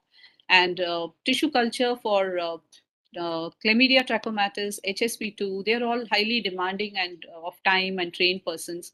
And for trichomonas, the culture again has a low sensitivity. So even the culture methods, because of their low sensitivity, although they are gold standards in many of the diseases, we have to look for other kinds of tests. Next, please. So challenges again in serology, antigen detection, antibody detection, they all suffer from the same problem of low sensitivity. Next, please. So now, after having enumerated all the the challenges, whether they are generalized challenges or with specific tests and for diagnosis of STI RTIs, a few suggestions and way forward. So in general, there has to be an integrated sexual health clinic for sexual and reproductive health. Integrated means where many departments come together. So they don't work in isolation. For example, the microbiology department has to coordinate with the community medicine department, the gynae department, and the STD, skin and STD departments. So there has to be an integrated approach. And also integrate the STI prevention in the reproductive health services. So STI prevention has to be given a lot of importance. And of course, strengthening the STI coordination committees, which I just mentioned, all the 4 departments in each hospital or medical college. And then we have to promote the nucleic acid testing. Presently, I think many of the medical colleges may be having some kind of PCR or other for diagnosis of many of the microbiological microorganisms. So for STI, RTI also, these are very important because of their high sensitivity, specificity, and the multiplexing is possible. So many organisms can be diagnosed in one go. And of course, there's another point that re-emphasis on the mobile STI RTI teams. The mobile teams, they do have a very big role because in the community, if you want to catch the RTI, STIs in the community and bring them to the mainstream for treatment, then you have to have these mobile clinics or mobile teams. And of course, antimicrobial resistance, especially for Neisseria gonorrhoeae, newer drugs have to be tested. That is the way forward. And another scheme which I have read in the Western countries, they offer this opportunistic testing, especially for Chlamydia gonorrhea, especially for women when they come for other aspects, any other problem to the to the hospital, if they are sexually active and in the reproductive age group, they offer them an opportunistic testing. That means you take the opportunity to test them for chlamydia, gonorrhea, or other RTI, STIs. Next, please. So continuing with the suggestions, we have to address the changing epidemiology of STIs. For example, the emerging problem of bacterial vaginosis, which is said to facilitate HIV transmission, and also HSV2, which again facilitates HIV transmission. These kind of infections have to be given importance. A robust AMR surveillance program like the GASP, emphasis on organisms which are difficult to cultivate. For example, Haemophilus ducreyi. We still don't know the antimicrobial resistance patterns of Haemophilus ducreyi because not many labs are culturing this organism. In fact, even the incidence is not really known in India. And we have to address some antibiotic stockout conditions like benzene penicillin G, which, for syphilis, there was a stockout, I think, some time ago. And emphasis on some of the emerging STI RTIs like the lymphogranuloma venereum and HCV. These are some of the diseases which have been implicated as STIs and are emerging, re-emerging, or re-emerging, you may call. Next, please. So how do we do this? Coming to some specific suggestions and way forward, it's basically two things as far as the laboratory is concerned. One is the nucleic acid amplification techniques, or the use of molecular methods. And secondly, the point of care testing. So these are the two. I'll just, in the next two slides, I'll just stress on this. So the NAT is very important, and especially for STI-RTI diagnosis, because it reduces the need for strict transport, storage. There's less human error, and you can combine many diseases together. For example, you have the CT-NG, which can diagnose chlamydia trachomatis and Neisseria gonorrhoeae in one go, or you have the GUMP test, which in Australia it's being practiced.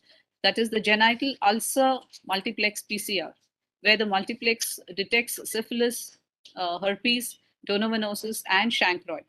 So as I mentioned, donovanosis and chancroid, there are no proper methods for diagnosis in the form of culture methods. So multiplexing would be the answer to that. So these are highly sensitive, specific, accurate, and reliable tests. And with a wide variety of specimens you can use, they are amenable to automation, less prone for contamination. So with all these advantages, I think the way forward would be use of molecular methods for diagnosis. Next, please. So the second point, that is the point of care tests. We live in a fast world today. That is where everything is, we want everything with the click of a mouse or a finger, whether it is fast food or laboratory results. So sample in, result out. That is what we expect. And that's what the point of care tests offer. Next, please. So there are several point of care tests in the pipeline. Some of them are multi-assay instruments in the form of where you have fully automated. You just load the sample and forget about it, and you get the results in about 30 minutes. So such multiplex testing has been tried for HIV, syphilis, hepatitis B and C. And there are analyzers, barcoded with internal controls. They are closed systems. And some of them are even battery operated.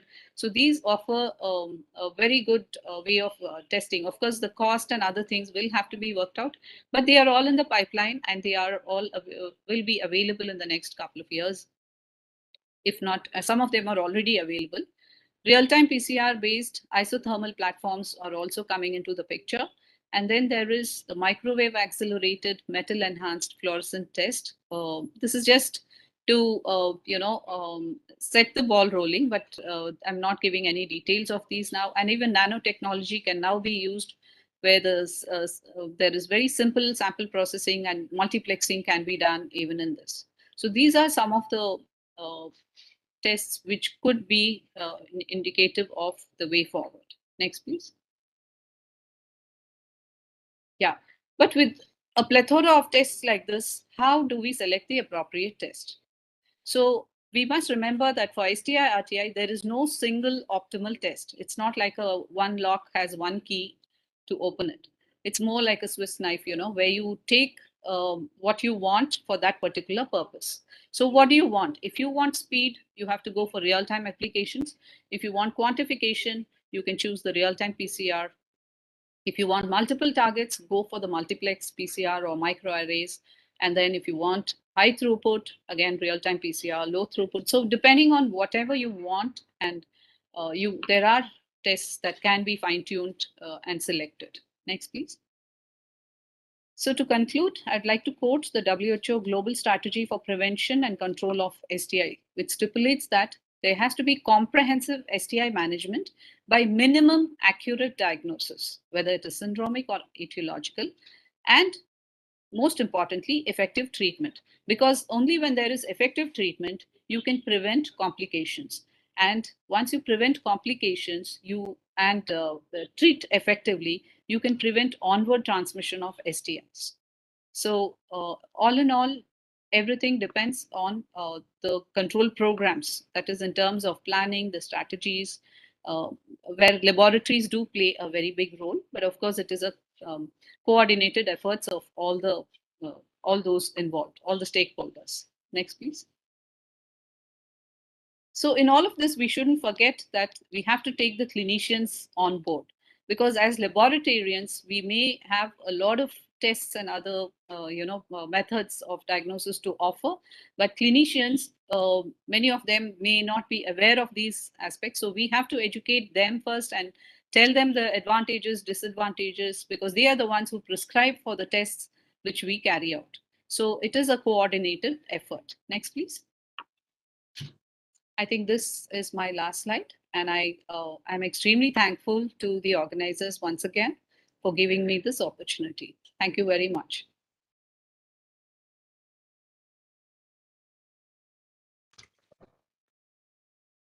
Thank you, ma'am, for such an excellent talk and giving us a highlight of the next laboratory of all the challenges of STI and how advanced technologies and an integrated approach can actually help to get rid of STIs. So we have now the next speaker, Dr. Sunita Upadhyay, who is an associate director for program at CDC.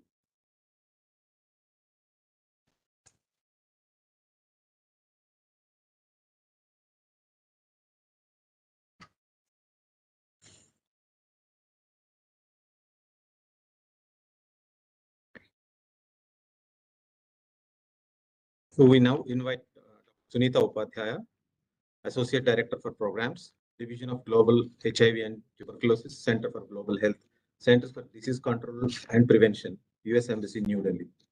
She is a scientific and technical advisor to the Ministry of Health and implementing partners in the planning and strengthening of laboratory quality improvement programs. She was also head pathology department, Government Hospital in New Delhi for 5 years, and associate vice president, clinical reference laboratory with national and overseas operations before she joined CDC. A technical assessor, lead assessor, and accreditation committee member for medical laboratories to NABL India, and international fellow of College of American Pathologists, CAP USA, and subcommittee member of Clinical and Laboratory Standards Institute, CLSI USA, for development and review of clinical laboratory guidelines. So over to Dr. Sunita Upadhyay. Thank you. It's my absolute privilege to participate in this symposium and be a part of this important discussion. I would like to thank the dignitaries on the dais and off the dais. Special thanks to the Director ICMR, National Institute for Research and Reproductive and Child Health, Mumbai, and Indian Academy of Biomedical Sciences, Mumbai chapter. And special thanks to the chairperson, Dr. Taruna Madan, who has been very active in coordinating and putting this together. So the topic I have is impact of STI, including HIV on reproductive health in Southeast Asia Pacific region. I do not have a formal presentation, but my talk will be limited from the perspective of my being a public health professional, and as CDC is a bilateral partner and supports the host country in HIV and STI, I'll try to pull out specific examples of our support to the Ministry of Health from India and Sri Lanka. So we are all aware that sexually transmitted infection is a major public health problem worldwide. It affects not only the quality of life, causing serious illness and deaths, but it profoundly affects the physical health of an individual and also the mental and social well-being. It affects all age groups, right from children, adolescents, and adults worldwide. And some of the STIs directly affects the reproductive and child health by causing infertility, anogenital cancer, adverse outcomes of pregnancy, and fetal deaths. Now, interestingly, we see that STI also plays an indirect role in facilitating the sexual transmission and acquisition of HIV.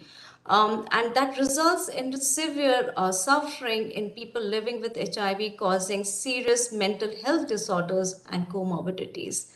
So with this context, if we see the epidemiological profile, we see worldwide people acquire more than 1 million curable STIs every day. And if we look at the sexually active adults, the top 5 conditions for which they are seeking health care in developing countries is because of having some or the other STI problem. And the prevalence of these STIs, we see that it varies by region and by gender, as alluded by our previous speakers. As Dr. Shobhani just commented in her presentation, we see that almost 6% of the adult population in India suffers from one or the other RTI or STI episodes annually. And if we look at the total number of pregnancies, which is almost 30 million pregnancy in a year, there are many adverse outcomes due to maternal syphilis.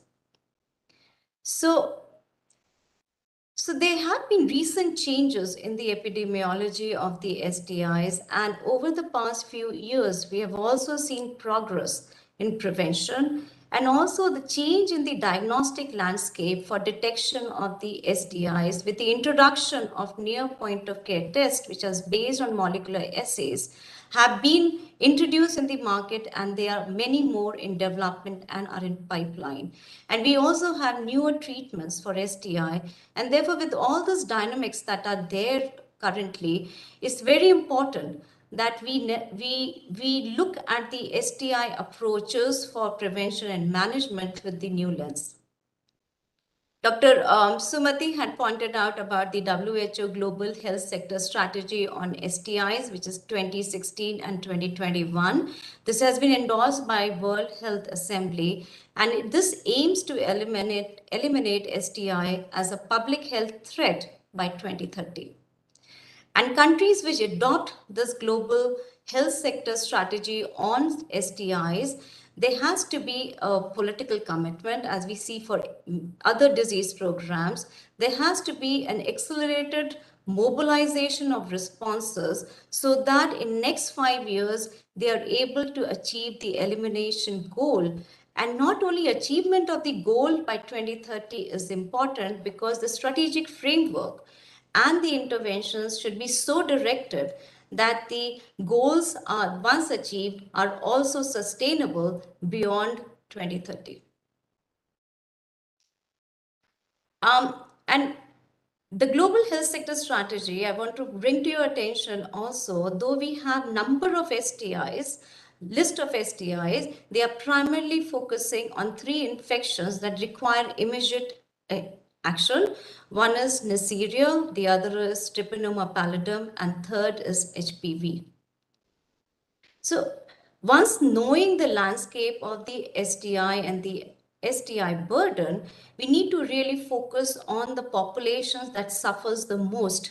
And when we look at STI and HIV, there's a significant overlap that we see where the key populations, what we call as key populations, these are actually FSWs, female sex workers, the MSM, men having sex with men, the Hijra, the transgender population, the migrant populations. So when we look at HIV, we see that this key population is at a major risk of getting the other STIs, and also the vulnerable population where we look into young people, the adolescent, the women, the mobile population, the children, the young people who are living on the street, the prisoners, drug users, and people affected by conflicts and civil unrest are equally vulnerable for both STIs and HIV.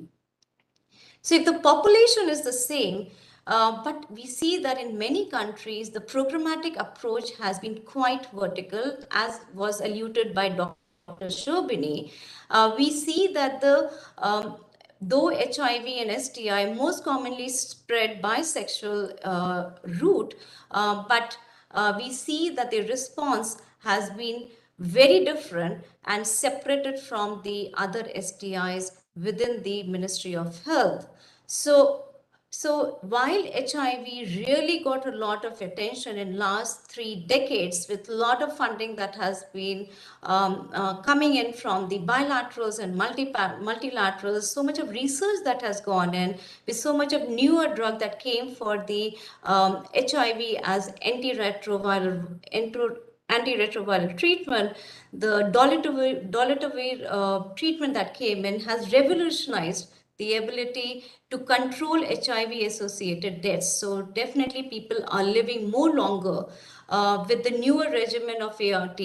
But with this sort of an achievement, the investments in treatment we see are being threatened, and threatened by morbidity, where there have been co-infections with hepatitis B, hepatitis C, and the STI, where we see that the HIV population, though may be responding very well with the treatment, but they're equally vulnerable to get infected with other STIs, and therefore there are associated comorbidities.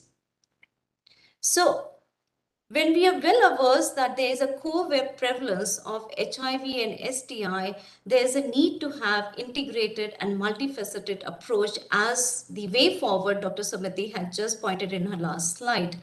And we are glad to know that under the National AIDS Control Program Phase 5, which is from 2021 to 2026, which was recently disseminated in April 22 this year, the program aimed to provide universal, comprehensive, and standardized quality STI-RTI services, which we see in Dr. Shobani's slide as objective number 4, where there is an impetus on looking at the STI and RTI services universally at all healthcare facilities and to all population group, with special emphasis to the high-risk group and the vulnerable groups, and which includes women and adolescents.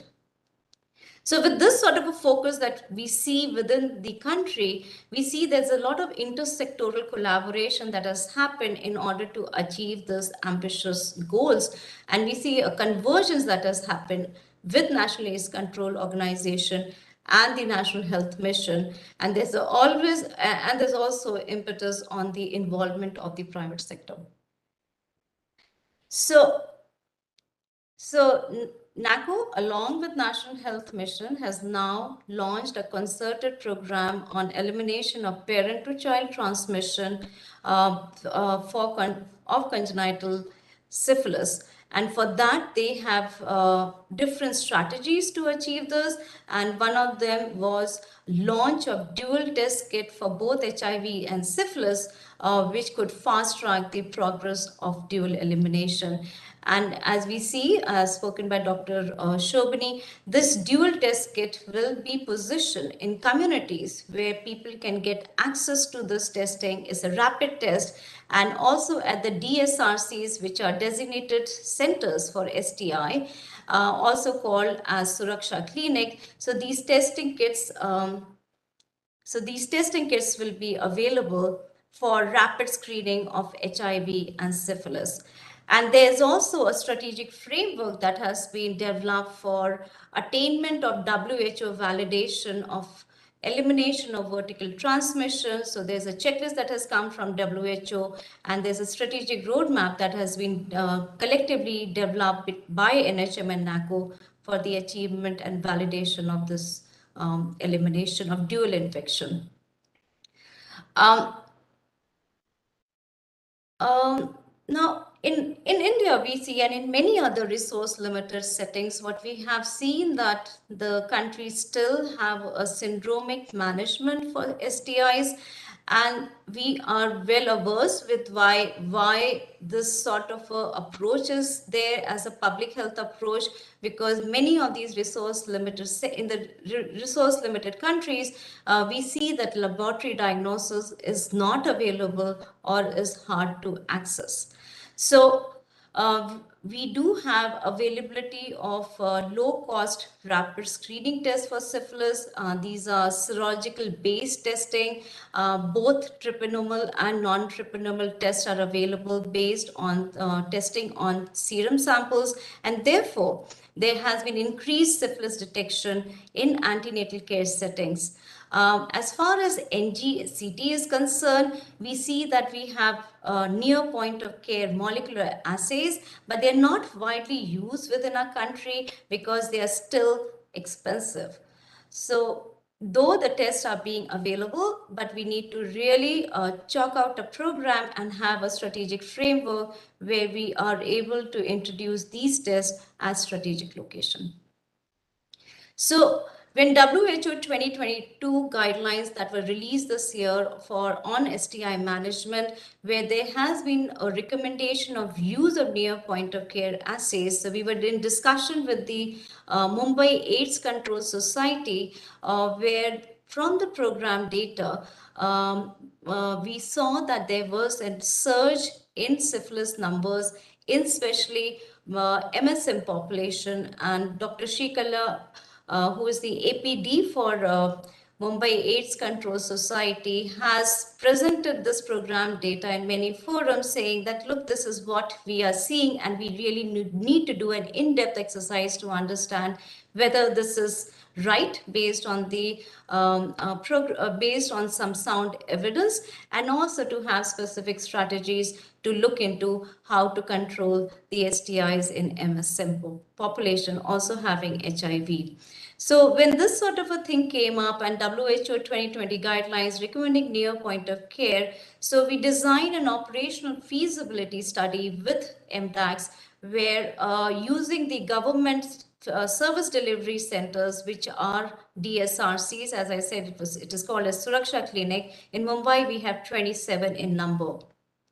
And out of 27, we identified 3 DSRCs based on the load of key population that are accessing these services, and also based on the distribution of these DSRCs. So we had one DSRC selected from central zone of Mumbai, one from the western zone of Mumbai, and the third one from the eastern zone.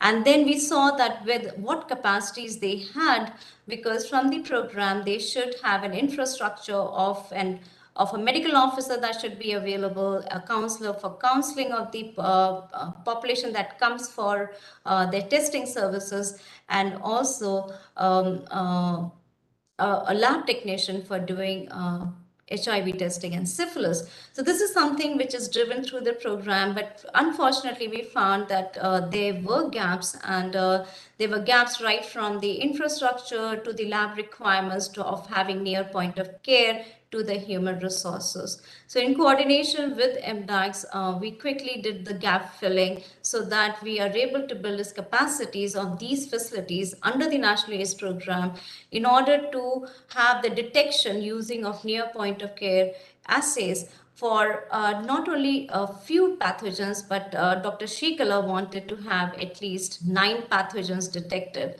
So the test that we are going to do on these populations, that will be navigated from the target intervention sites. As Dr. Shobhi, if you recall, she has mentioned there are target intervention sites where the key populations comes for their prevention package of services. So, and also the community-based organizations where we have key populations coming in for their prevention services. So we have identified those sites, build the capacities of the outreach workers so that the key populations are counseled and navigated to these 3 select DSRCs for free of cost testing of 9 pathogens. These are Treponema pallidum, HIV, hepatitis B, hepatitis C, herpes simplex 2, NGCT, trichomonas, and HPV. So HPV is just not for NAT testing for 16 and 18 genotype, but we also are doing pap smears.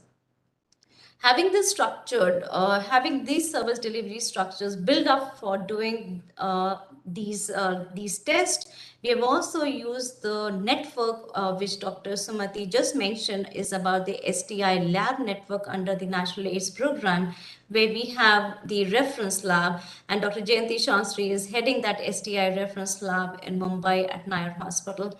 So we have looped in the reference lab for doing supportive supervision of these sites and also for quality assurance of the tests that will be conducted at the DSRCs. So with this sort of a study, we are hopeful. The study is designed so that we have recruitment of 1,300 key population with a good distribution of FSWs, MSMs, and TG.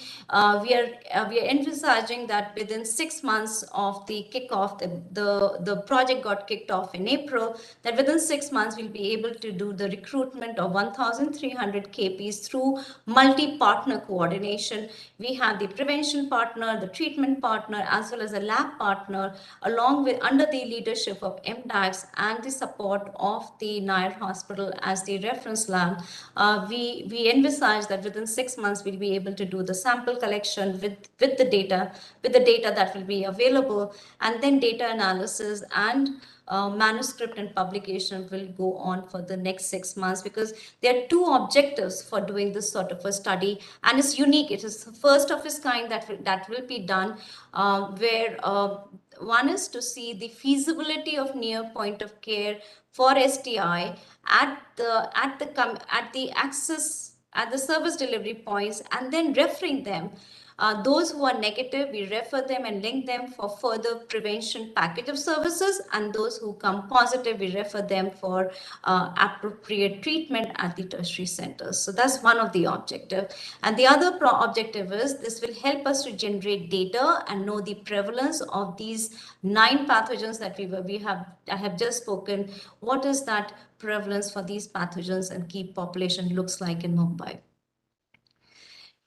So that's something maybe not real the true research, but this is more from the implementation science that CDC is supporting the Mumbai AIDS Control Society, and we are really excited to look at the data that will come in from this support. The other support that we had provided from CDC side was to Sri Lanka in 2014. And this was on laboratory system strengthening for HIV and STI services.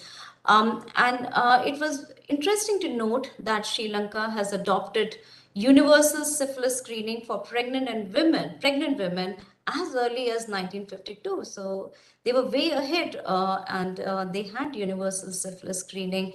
And therefore, all pregnant women who attended antenatal care services were offered screening test for syphilis. So in 2014, when we started our CDC support to the Ministry of Health, and under Ministry of Health, they had National AIDS STI Control Program. So both AIDS and STI was integrated under Ministry of Health, and we had supported the lab system strengthening, and particularly focusing ourselves in the attainment of the lab component for WHO validation of elimination of mother-to-child transmission for HIV and syphilis. And I'm glad to share that in 2019, Sri Lanka was able to successfully validate and complete this procedure. In my discussion points, I just have the last thing where I feel is important. While we know the landscape and the disease burden, we know what WHO is recommending, we know the WHO Global Health Strategy for elimination of syphilis. We know which specific populations are there which really gets affected. We know this, the Ministry of Health's recent initiative for looking at HIV and syphilis and STIs together, I think very important, which each of the countries should also be thinking, is about use of data for informed decision, because there are changes in the epidemiology of the STIs. And again, I'm glad to share that NACO has been very progressive in their thinking and in their action. And in their HIV Sentinel surveillance program, they had recently started doing syphilis surveillance, and now and then they had added hepatitis B and C, and now in 2023 they are going to launch an integrated and enhanced surveillance and epidemiology for HIV and STIs, where they are introducing NGCT as well. So the purpose of having an integrated and enhanced surveillance and epidemiology, it will help in defining the magnitude of the problem by population subgroups that are presenting for STI care. And it will also determine the levels and trends of selected STIs in defined population. So again, mentioning to the WHO 2022 guidelines, there is a lot of recommendations which are evidence informed.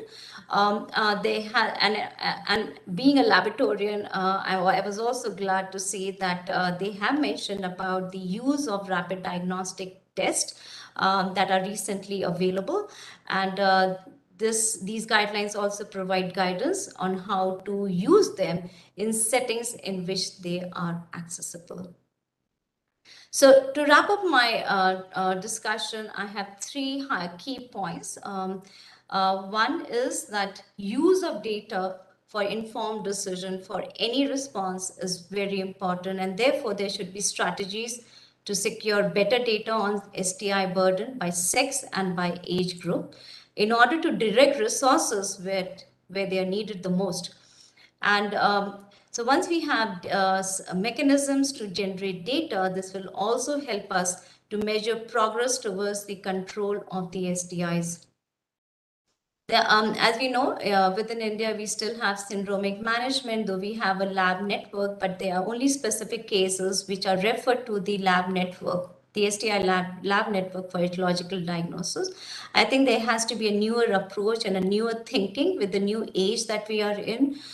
Use of rapid, simple to use, financially accessible, that's more important, and quality assured point of care test may be introduced based on the data and where they have to be, where they can be utilized the most.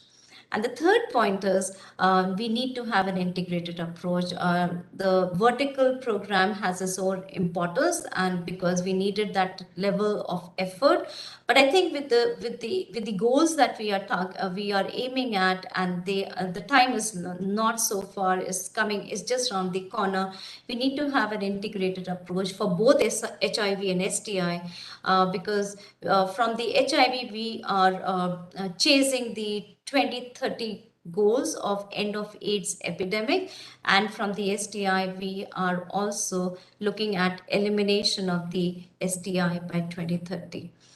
So with that, I'll just end my talk, and thank you for having me.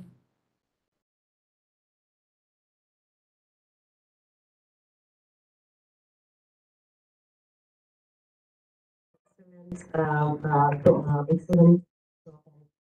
Highlighting us about the national program, PDC supporting STI and international programs on STI and HIV. So we'd like to invite our next speaker, Dr. Jayanti Shastri, who is the chair, Department of Microbiology, Topiwala National Medical College, and B1 Hospital.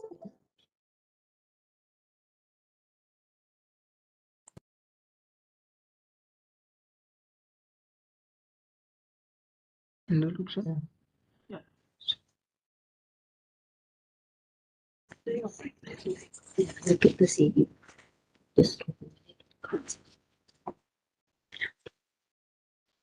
so Dr. Jayanti Shastri is the chair of Department of Microbiology at Topiwala National Medical College and Mayor Hospital, Mumbai. Is also the Deputy Director for Molecular Customer Hospital. And we will an reference laboratory NACO and the current research and diagnostic laboratory, which is in ICMR. He has come from Center of Excellence in Immunology Research at Nair Hospital. He has interest in advocacy and behavioral change. So she has done huge work during this COVID time, and we'll just highlight a few points. That is study and reproducibility and climate diversity in SARS-CoV-2. So she's also received the Bacterial International Award. Recent contributions to more than 150 publication, and the most highlight is in 2020 and 21 she has about 30 publications. First slide, please. So I move it. How do I move it? Is this? Is there something to click?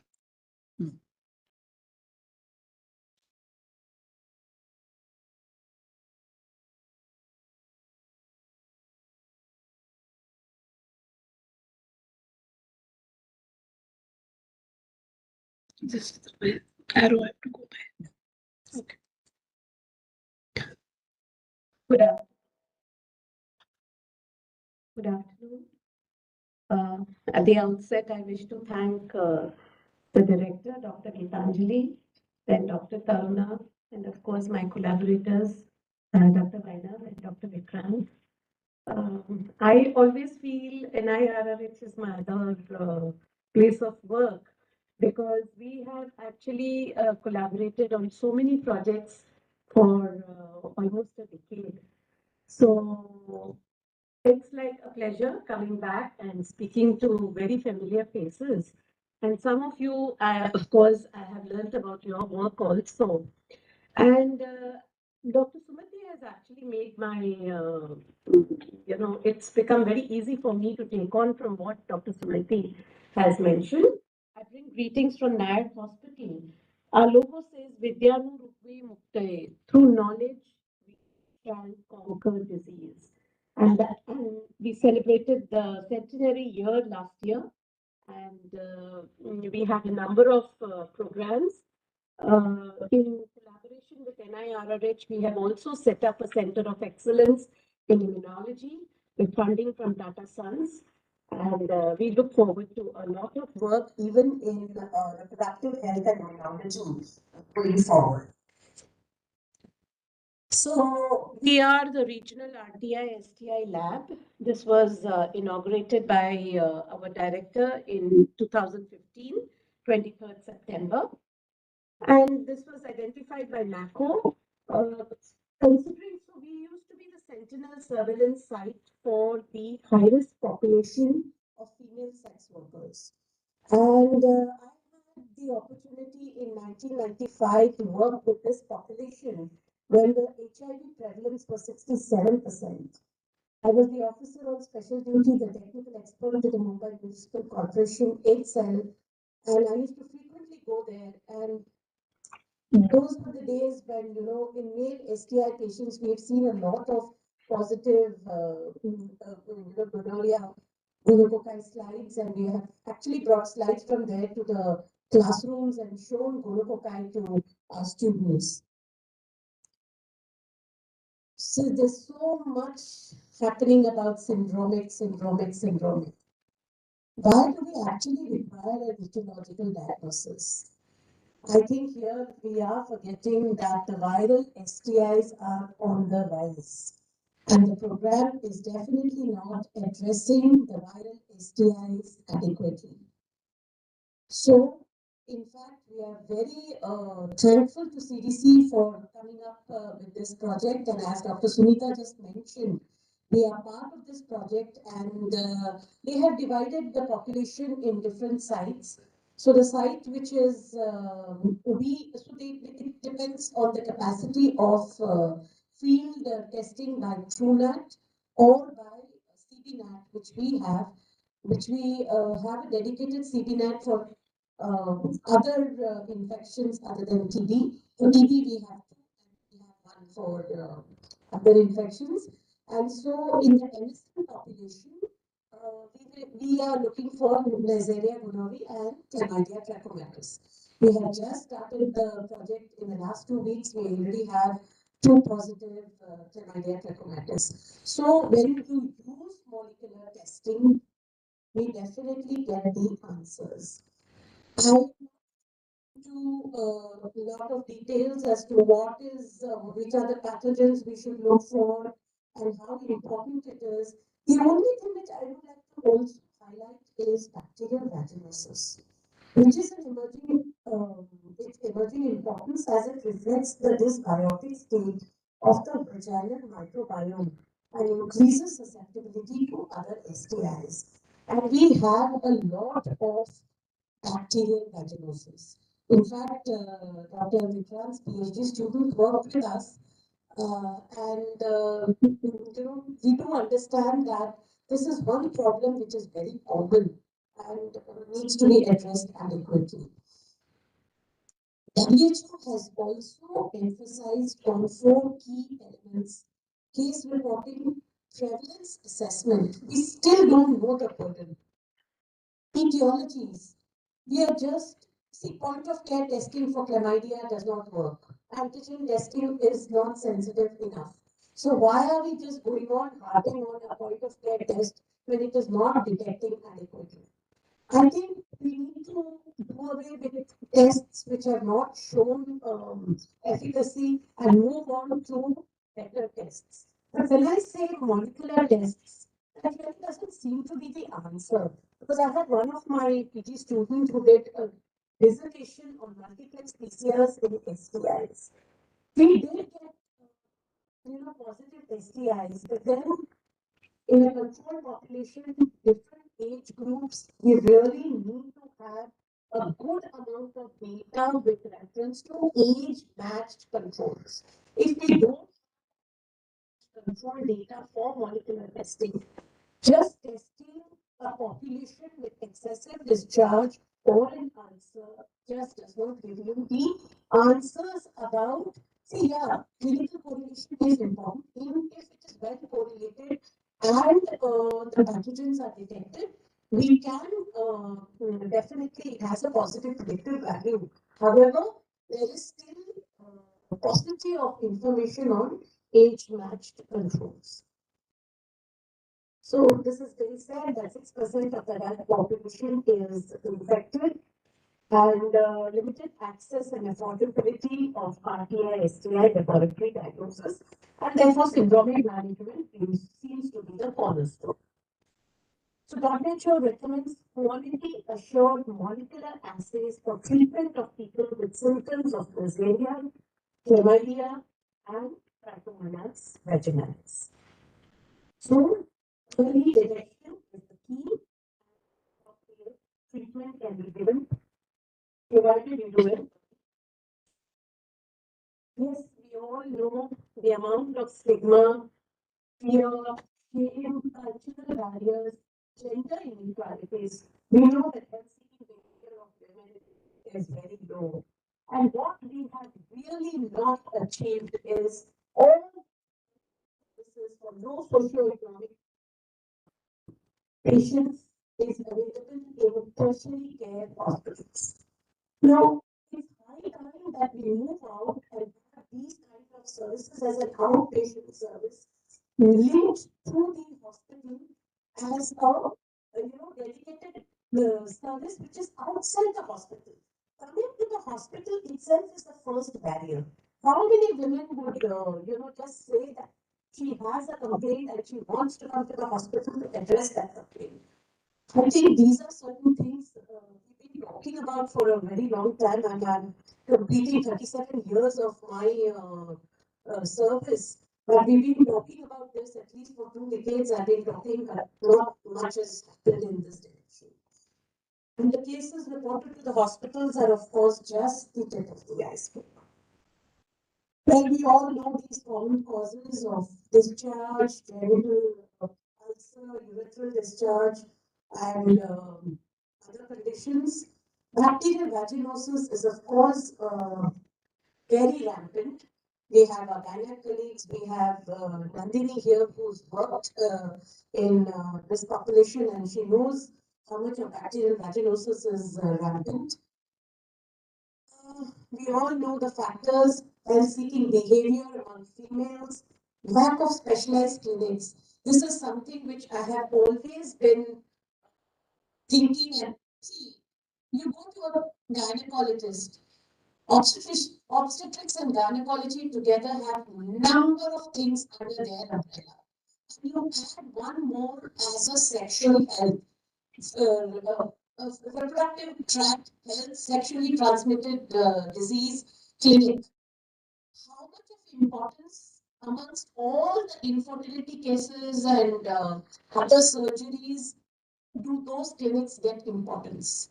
Hardly any. You can't blame them because they have medical emergencies. I mean, if a OBGYN doctor is sitting in a health clinic and a woman is to deliver, obviously she's going to prioritize on that.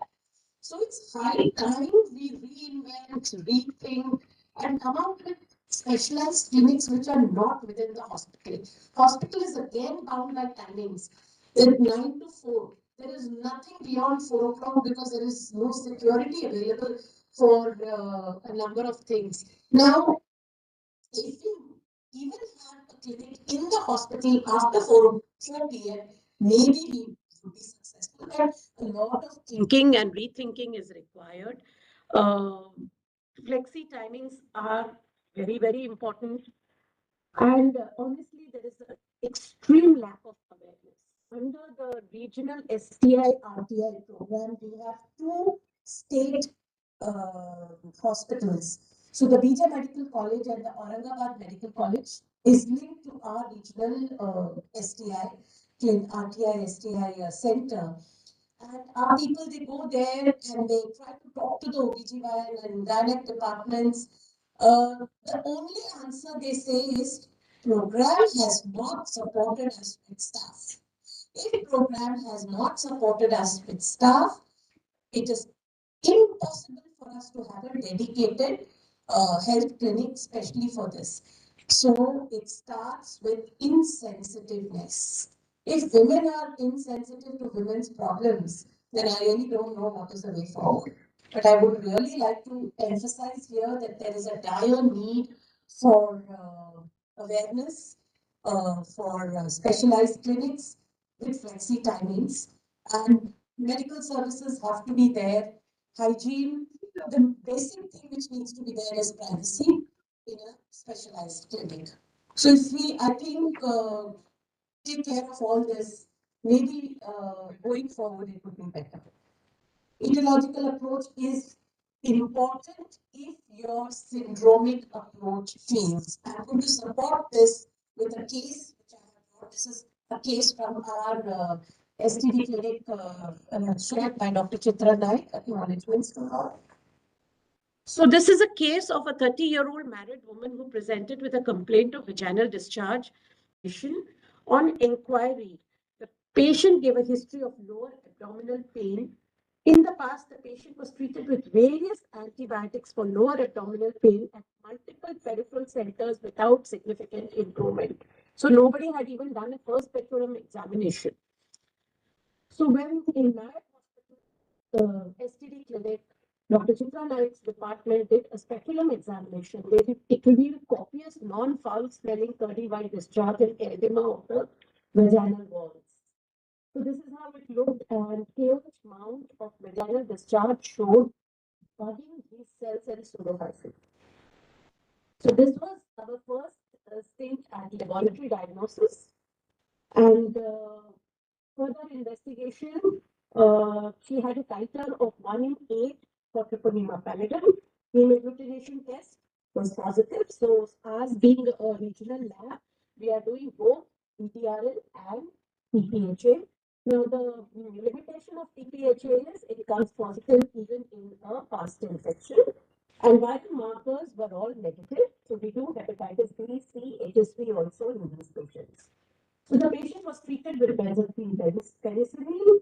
Patient returned after a month with similar symptoms, treated with oral fluconazole, 150 milligrams single dose, and total vaginal pessaries for 7 days, and was kept on a maintenance regime. However, the patient continued to develop recurrent episodes of vaginal discharge over a period of 8 months.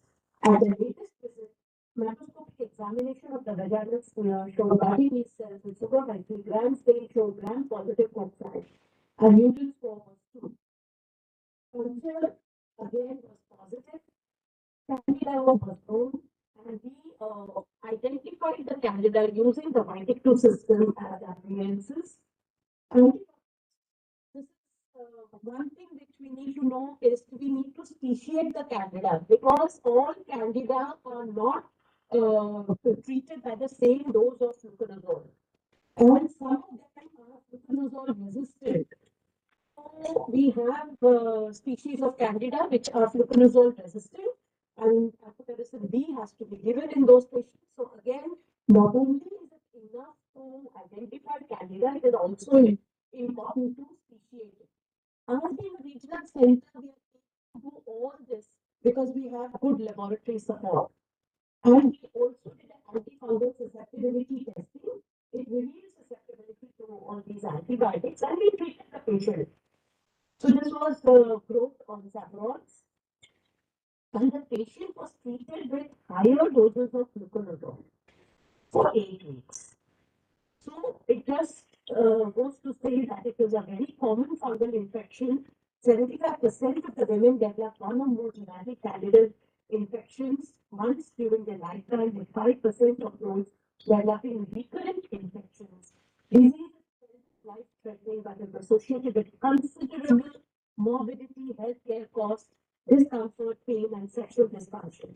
Presenting symptoms are pruritus, irritation, burning, maturation, with signs as edema, fissures, and curtain discharge. Now, the treating doctor told me that she was in so much distress and she was not diagnosed outside, and finally she was diagnosed at Nayak and was treated. Multiple antibiotic courses were given. That is why the Candida had overgrown, and that is the reason she had all these presenting symptoms which were prolonged. Other Candida glabrata, tropicalis, cruzi, and tropicalis, these are resistant to fluconazole. You have to give amphotericin B in these cases. This Diagnosis was reported from 1995 in 8 patients and has been also implicated in oral and non-oral candidiasis and opportunistic pathogen, which is gaining importance.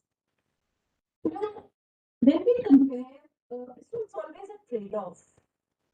I'm not advocating that in every patient you should do an etiological diagnosis, but it is up to the clinician to decide now it's enough. Syndromic has been given for the required period of time, and now the patient is not doing well and should now then move on to the etiological diagnosis. It has its advantages in exact diagnosis, over treatment is avoided. Patient must return for the test result. This is a big problem. When you offer a service free of cost, patient does not come back for the result. So again, the patient is lost to follow-up. So these are certain challenges. Through my talk, I'm just highlighting certain challenges. Of course, I told you about the clinic and timing and test results. How do I, give the test results to the patient? Of course, now we take the phone numbers, so most of them have smartphones. We can even, but again, confidentiality issues come up when you share a test result over a smartphone, and maybe she does not want to disclose it to her family members, and then if somebody accesses that report, it may create other complications. So that's one thing. More chances of loss to follow-up and expensive as trained lab tech as well as infrastructure is required. And from 2015, we've been visiting the state labs and state hospitals, and we have not been able to emphasize and on them how important laboratory diagnosis is. Syndromic, of course, diagnosis may go wrong, we can be over-treating them. The no loss to follow-up, they like to swallow a pill and get tested. Relatively inexpensive because it is part of the program. So when it comes to a regional center like ours, we are involved in training, we are involved in diagnosis.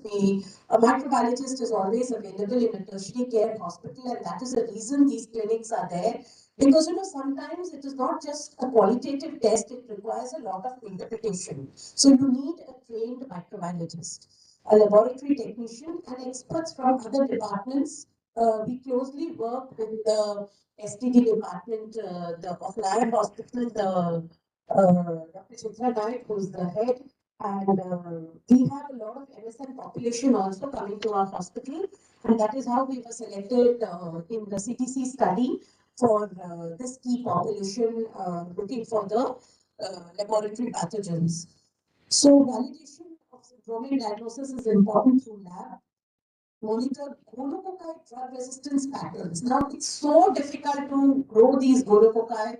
We have been able to grow gonococci in the lab in the last 2 years. I think we've had about 4 such growths. We need to monitor their antimicrobial sensitivity patterns because we need to know how it is changing. This is again the changing paradigm which we have to monitor. The syphilis external quality assurance we are doing for both our state labs, and they are, they are sending their positive and negative samples. They share their results, and our technical officer, so 2 visits per year is done by the technical officer to these places. So again, I don't have to emphasize the role of laboratory. Detection of infection in asymptomatics is again very important. Screening asymptomatic in high-risk population is again very important. And I know one of your faculty members, Dr. Ditti, is working with this high-risk population looking at mycoplasma infections. We need to have good epidemiological data, antimicrobial resistance data. We need to also look for mixed infections because many of them have mixed infections. They have syphilis and others. They have bacterial vaginosis and other STIs. Viral STIs are on the rise. As much as syndromic approach, takes care of the bacterial STIs, they are on the rise. And we all know that cervical cancer is the most common cancer among women globally. How much of our population are we screening for HPV? Again, testing for HPV is expensive. Every single woman cannot be offered this test, and therefore we really don't know the burden. I think there have been some studies in KM Hospital and in other hospitals. Tata Hospital, of course, does it very regularly because it's a dedicated cancer hospital. But however, if you look at the lowest population, the population who comes to our hospitals, there is no dedicated HPV screening which is done. At the most, probably some pap smears are done. I don't know the regularity. But however, I feel that we really need to give a lot of importance to viral STIs. I'm just sharing some data of ours from April 2020. Males and females, we have screened syphilis. Recurrence of syphilis seems to be a problem. You can see that in males it is about 4.6% and females it is 2.6%. Hepatitis B is again 3 and 1.28%. These are all patients who are sent from the dedicated clinics, the gynec department and the STA department to us. And HCV doesn't really seem to be much of a problem. However, hepatitis B also is quite a problem. I wouldn't say not a problem. I don't know how much you can see this. I'm just trying my best to show you this. So this was one of the posters, I don't know whether you can read it, which we had presented virtually at the HPV conference in Barcelona in March 2020. We have done the HIV and HPV co-infection in the high-risk population, the female sex workers. I will just read out the high-risk HPV prevalence was not significantly higher among HIV-infected FSWs. It was 45% than HIV uninfected. However, we did see a high correlation between so STI prevalence was high, 44.1% of HIV. HPV co-infection among HIV STI prevalence was 44.1 on FSW. So this was actually very high, 40% for syphilis. These are all co-infections. So this is one study which we also did in 2009, and this was around 2019. So we are trying to compare and write a manuscript with reference to this. So as I mentioned, key challenges seems to be dedicated clinics in the hospital. You can have a satellite center of the hospital. The level of disease is truly unknown. We are still groping in the dark about how much is the prevalence, and through the CDC study, I'm sure we will have some idea about the burden of various pathogens in our population. Molecular testing, yes, it is the answer because now multiplex PCRs are available for specific identification of pathogens. This is something which always, I keep thinking, no insurance package supports a preventive health program. So when that doesn't happen, women really totally neglects her health. Never thinks about, see, corporates, they give women these packages for which they can just go get a preventive health care done, do a couple of tests. But no socioeconomic women, they do not enjoy these kind of, packages. And therefore, I think as a government setup, as we are all part of the government, we need to come up with some specific programs for women for at least access of preventive health. Women's health really is in the hands of the women, I should say. So treatment should be initiated on the basis of science. It is essential. It is modified as and when laboratory test results are available when the syndromic management fails. So this is how I would like to conclude the etiology, why we need to know the etiology in RTI, STI. And the laboratory services need to be strengthened to ensure accurate and standardized availability of diagnostic services.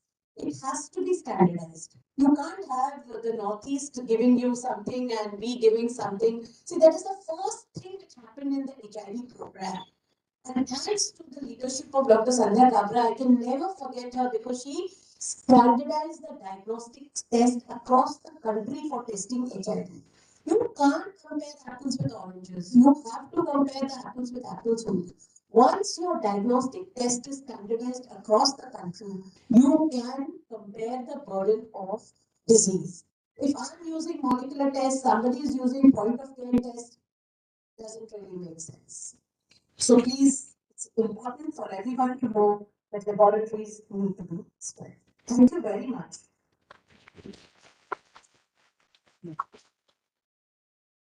Yeah.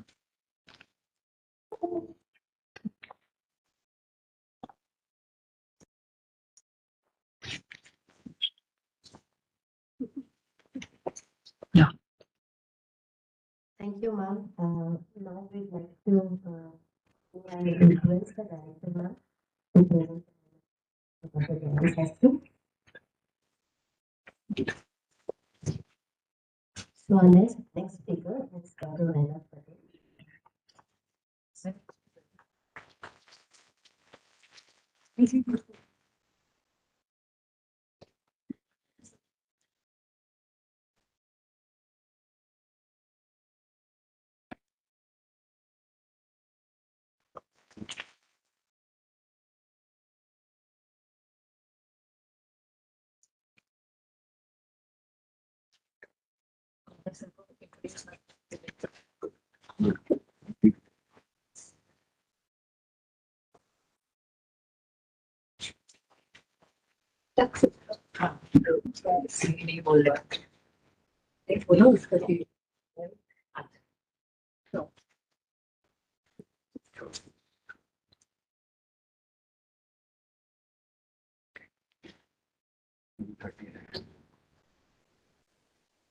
Thank you.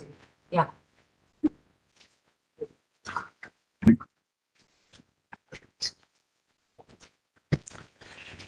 Our next speaker is Dr. Vainu Patel. Scientist and Head of the Department Viral Immunopathogenesis at our institute, ICMR and ARCH. So he obtained his PhD degree from ACTREC and he was a postdoctoral fellow at NIH USA and also a DBT Ramalinga Swamy fellow. So he's a nodal officer of COVID-19 team at the institute, General Secretary of the Cytometry Society of India, and he has published more than 35 publications in peer-reviewed journals. So his research interests include host and pathogen signatures associated with chronic viral infections such as HIV, CMV, and now he's also working on SARS-CoV. So please join us.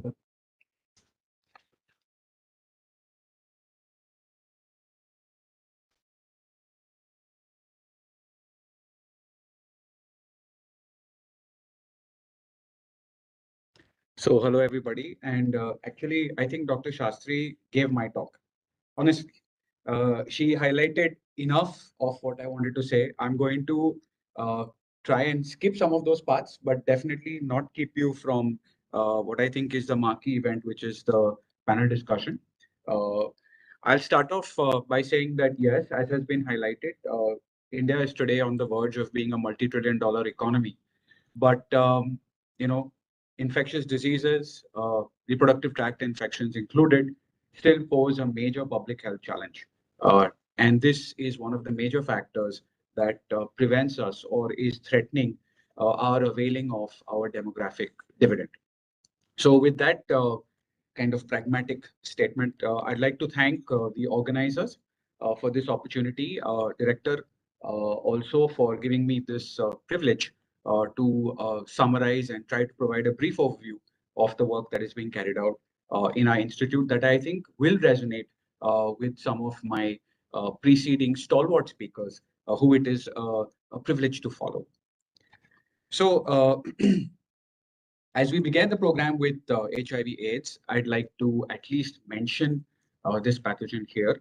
As we can all appreciate, it is inextricably linked with HIV/STI occurrence management in our country. And I'm just going to very briefly summarize for you what are the various programs that are being undertaken in this area. And these include pathogenesis and dysfunction, which is addressed by myself, Dr. Madan, and Dr. Bhor to a large extent. I'd like to spend a minute on HIV-TB interactions, where we have currently, and this is a project which is actually funded by the Indo-US Consortium with ICMR and NIH USA, where we have two young investigators, Dr. Nupur Mukherjee and Dr. Kiran Munne, who are actually respectively PI and co-PI of this project, mentored by myself and Dr. Taruna, and collaborating with several clinicians, some of whom are here already here. And this project seeks to understand the reactivation of TB in PL-HIV and what may be the immune correlates that are responsible for that. I work with Dr. Geeta Nataraj at KEM to understand latency and reservoir dynamics. Dr. Shastri and us, and including Dr. Jayanta Bhattacharya at DHSTI are involved in a DBT Welcome Trust project to assess the viral diversity of HIV and the corresponding susceptibility to broadly neutralizing antibodies, as some of you may be aware, are being considered as next generation therapeutic. To kind of round it off, Dr. Beena Joshi has employed a cutting-edge health technology assessment towards disease management. So one very important partner, and that's why I've put them under the the heading of team, is NACO. And Dr. Shobini and others, I'd like to specially mention that we are extremely grateful for your support, and we look forward to it continuing in your facilitation of our research with our clinical partners. We are also fortunate to have been funded quite well so in this area. And so, of course, we welcome any existing and further opportunities for collaboration in this area. But I will not speak about HIV further in this presentation. So again, like I said, some of the previous speakers have preempted my talk, which is fantastic to see. It shows a synergy and it shows a resonance that we in the research area do have with some important clinical issues that are out there. And I'd like to start with Vikrant's work. So in every slide, I've indicated who the PI is and their email ID for anybody who wants to reach out and ask difficult questions.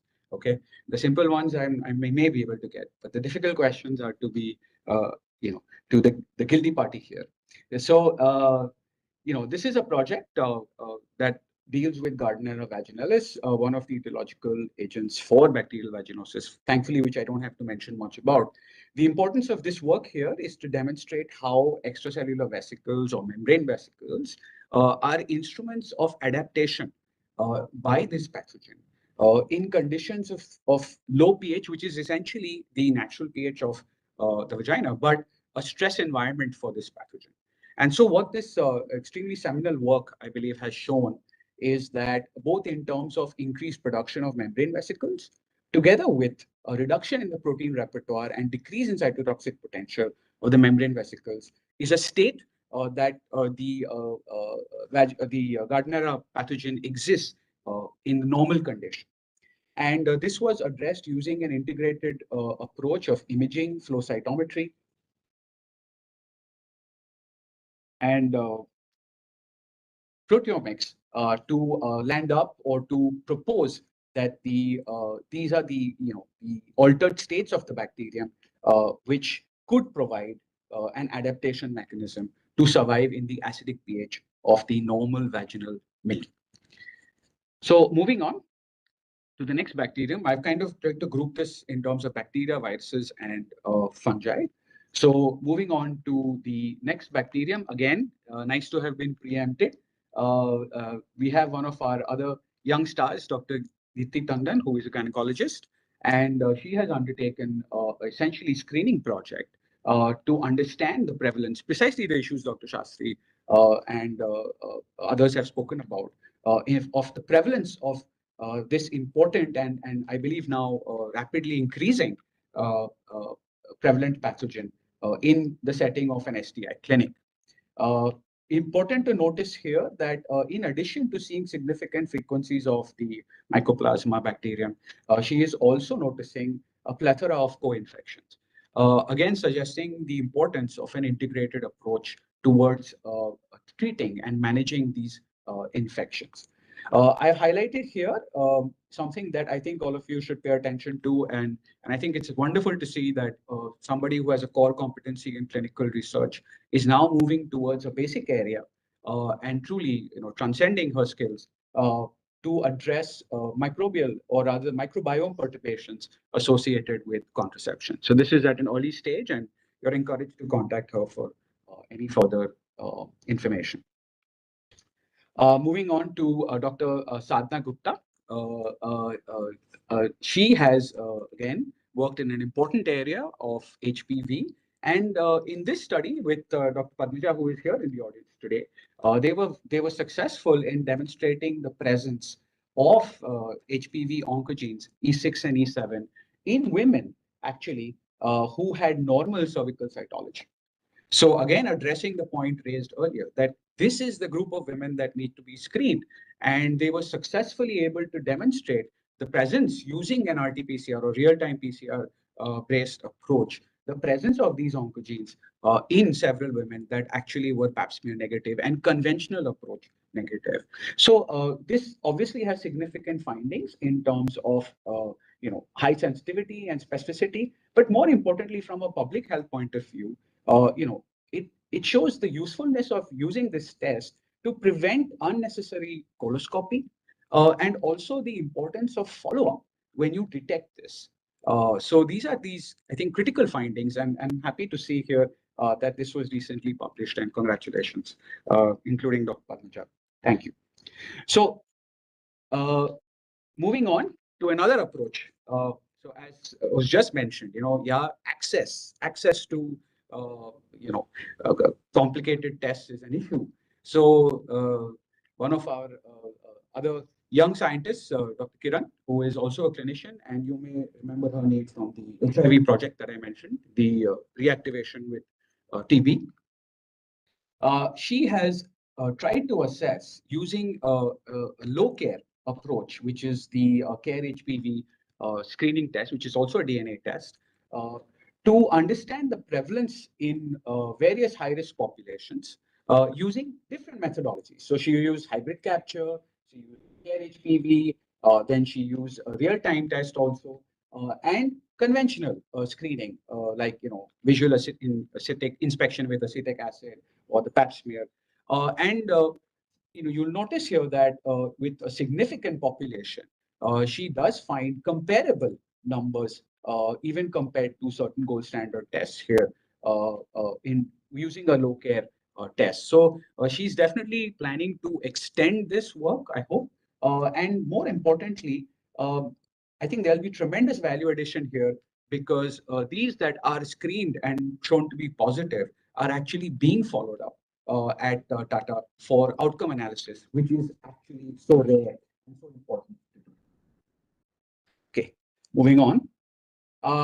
So, from a benchtop to a more rarefied intellectual, I believe, pursuit, which is biomedical informatics.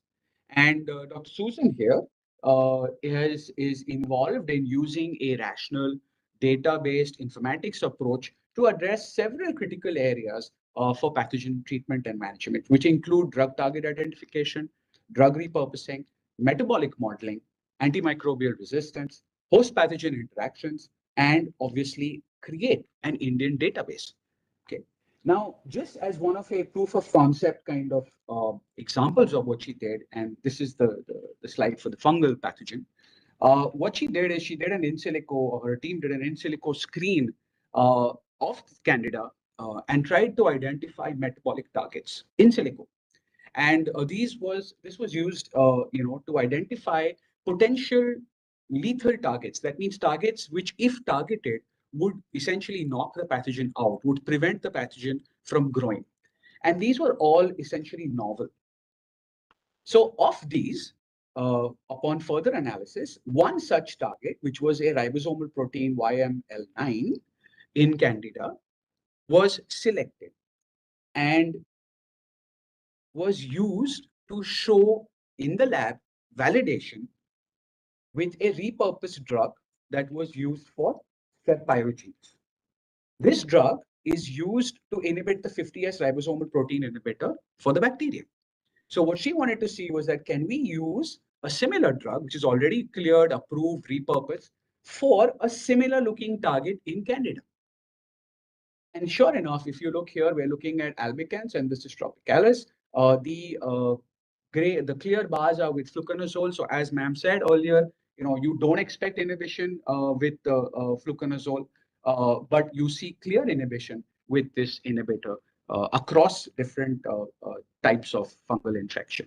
So this was a wonderful achievement, I feel, where there was a complete development of online and offline tools for identification of the target. There was novel metabolic and non-metabolic target discovery. And then finally, through validation, she showed the importance of using a repurposed drug across multiple pathogens. I'm sure you'll appreciate that this itself opens up a novel therapeutic option, which can be used to target different drugs, which becomes especially important in the context of antimicrobial resistance. Okay. To end, or to finally sum up, but no less importantly, I'd like to highlight our operational research that has led to the culmination of several guidance documents that span both NACO, for example, as well as the National Health Mission here. And these have served as critical implementation guides for several national initiatives. So with that, and of course, I've highlighted here with Fabina also, she is also running our health technology assessment hub. So I'm sure we can expect many more important derivatives from this effort. With that, I'd like to stop and like to affirm that at NIRH, we continue to be at the forefront of confronting the RTI-STI challenge through a unique multidisciplinary approach, which encompasses basic clinical and operational research. And we look forward to building on these achievements through increased partnerships and novel ideation, hopefully through events like this. I'd like to specially mention that we now are shortly expecting to operationalize our BSL-3 laboratory. And we also have house a high throughput diagnostic platform that we'd love to get involved with anybody who's interested and perform high throughput testing or screening. So with that, I thank you for your attention and apologize for keeping you for whatever time I did.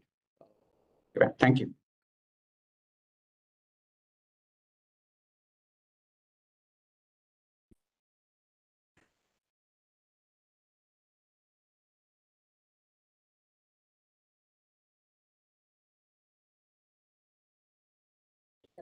Panel discussion. Thank you, Dr. Banner. We now move to an important component of our agenda, the panel discussion, with an aim to note the salient gaps in the clinical management of reproductive infectious disease and how these gaps may be bridged with basic and operational research. So we have with us Dr. Jayanti Shastri, Dr. Padmaja Sahul, who is an additional professor, Department of OBGYN, KM Hospital, Dr. Vidya Khadkar, Professor and Head, Department of Skin, STD and Leprosy, KM and GS Medical College, and our overseas panelist, Dr. Shailendra Soleskar, who is joining us online from University of Sydney.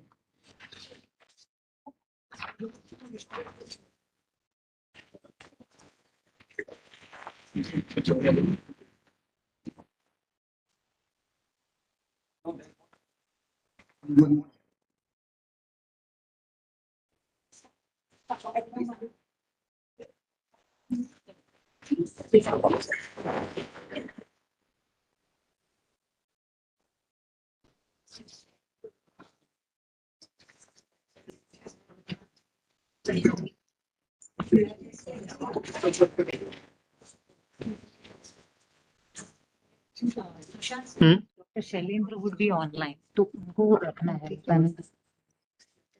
लेकिन वो उनका audio सीधा ही देगा, लेकिन screen पे देखना है तो ऐसे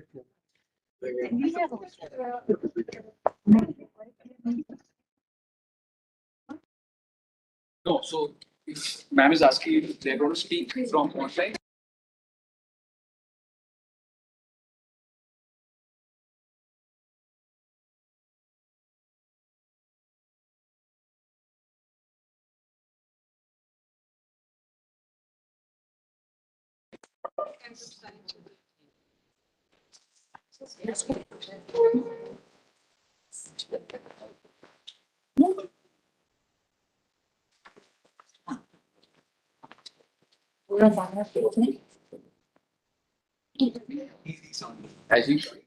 Yeah.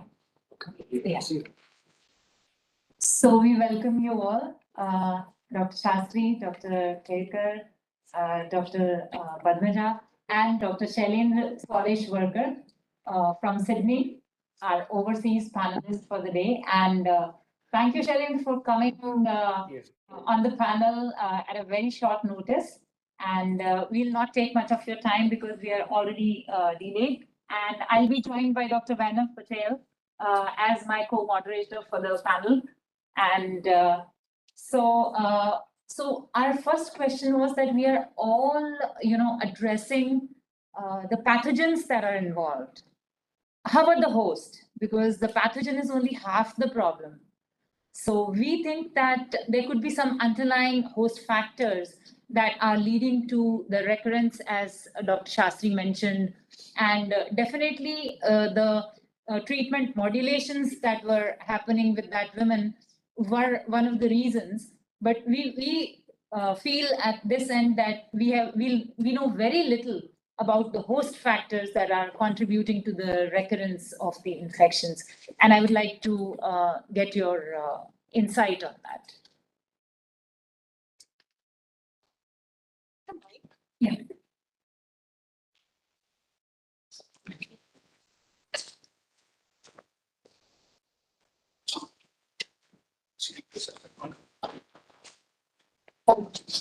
Yeah, that's actually a very, very important aspect which we must work on. We should look at, predisposition could be, looked at by host genes as well as immunology. So these are two thrust areas I think are very important. We must ask the relevant questions and address this. There are no two thoughts about it.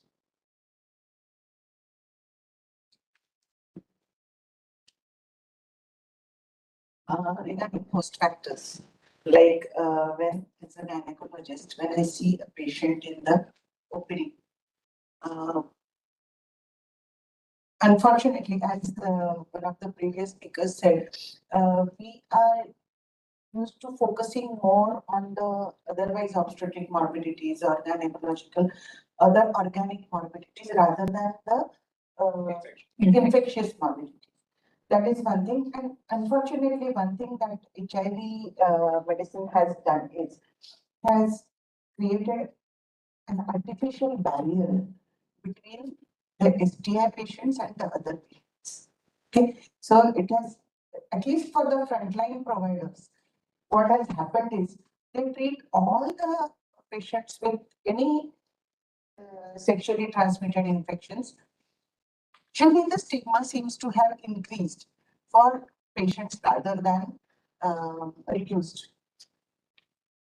This may be one aspect that we do not ask them appropriate history, appropriate questions. We are not basically trained to understand. Maybe it's our cultural thing. It seems sometimes, actually, it may really be sounding ridiculous just now. We understand that only married women have sex. We understand that even in married couples, they have only penovaginal sex. So we are not trained and we don't acknowledge that there could be other areas of foci of infection. So when we have such black and white understanding of something so what you call individual as an STI, definitely the history and the at least history-wise host factors, we are going to be inadequate at exploring those. And most importantly, we see only women. Now, STI, when it is woman and partner, we will definitely send a partner across to her OPD and they will never come together. We will never ask history together. We will never even want to ask her history of having another partner, because women don't have, they are all essentially monogamous, at least women who come to our OPDs, or at least we like to believe that. So this is our limited understanding of how sexuality is. So how can we really expect understanding which could be individualized depending upon the patients? So, as she said, the host factors, the partner management, when we get an index case, no person is going to tell who the partners are. And though we teach our students that partner tracing counseling is important, it is very, very difficult to get the partners. And that's why, we will do the index case, but the person, the other partner will be spreading the infection. So this factor is very important. Contact tracing of the partner is very important for better management. Secondly, if there are children or child abuse, we cannot directly ask. And then the case goes to the social worker, and through which the case is sorted out. Recently, we had one small kid, 12-year-old, child abuse. But our role as a dermatologist, we cannot too much probe. Then NGO intervened, we had to do a medical case. And then the person who committed was arrested. But such cases reflect the societies that unless we take interest and refer these cases, they will never be investigated and the patient will suffer, especially the children will suffer silently. So these are some of the factors which I feel that because of this, the infection still lurks and it spreads because people are keeping quiet. Dr. Shailendra? So thanks, and thank you, Tarana, for inviting. It's been a pleasure, obviously. So we can't hear you. Just a moment. Okay. No, I think he should project here. We can hear us. We are projecting you, so that's why it is. Yeah, we have some limitation, technical limitations. So can you hear me or you can't hear me yet?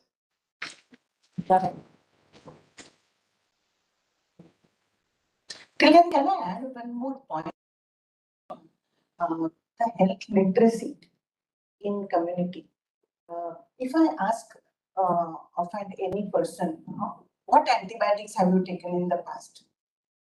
What treatment she has taken.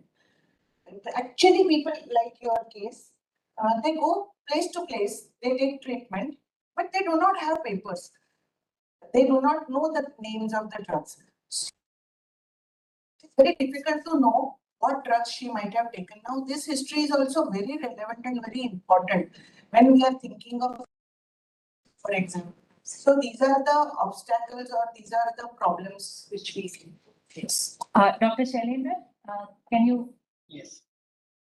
Can you hear me? I can hear you very clearly. Yes. Thank you. Okay, perfect. Thank you, and thank you for your patience. Thank you for inviting. It's great to be back in Parela. I did my medical school in KEM and GS Medical College. So it's great to be back, and it's good to see Dr. Karkar. I know, obviously, for many years. And Dr. Shastri, it's great to see you as well.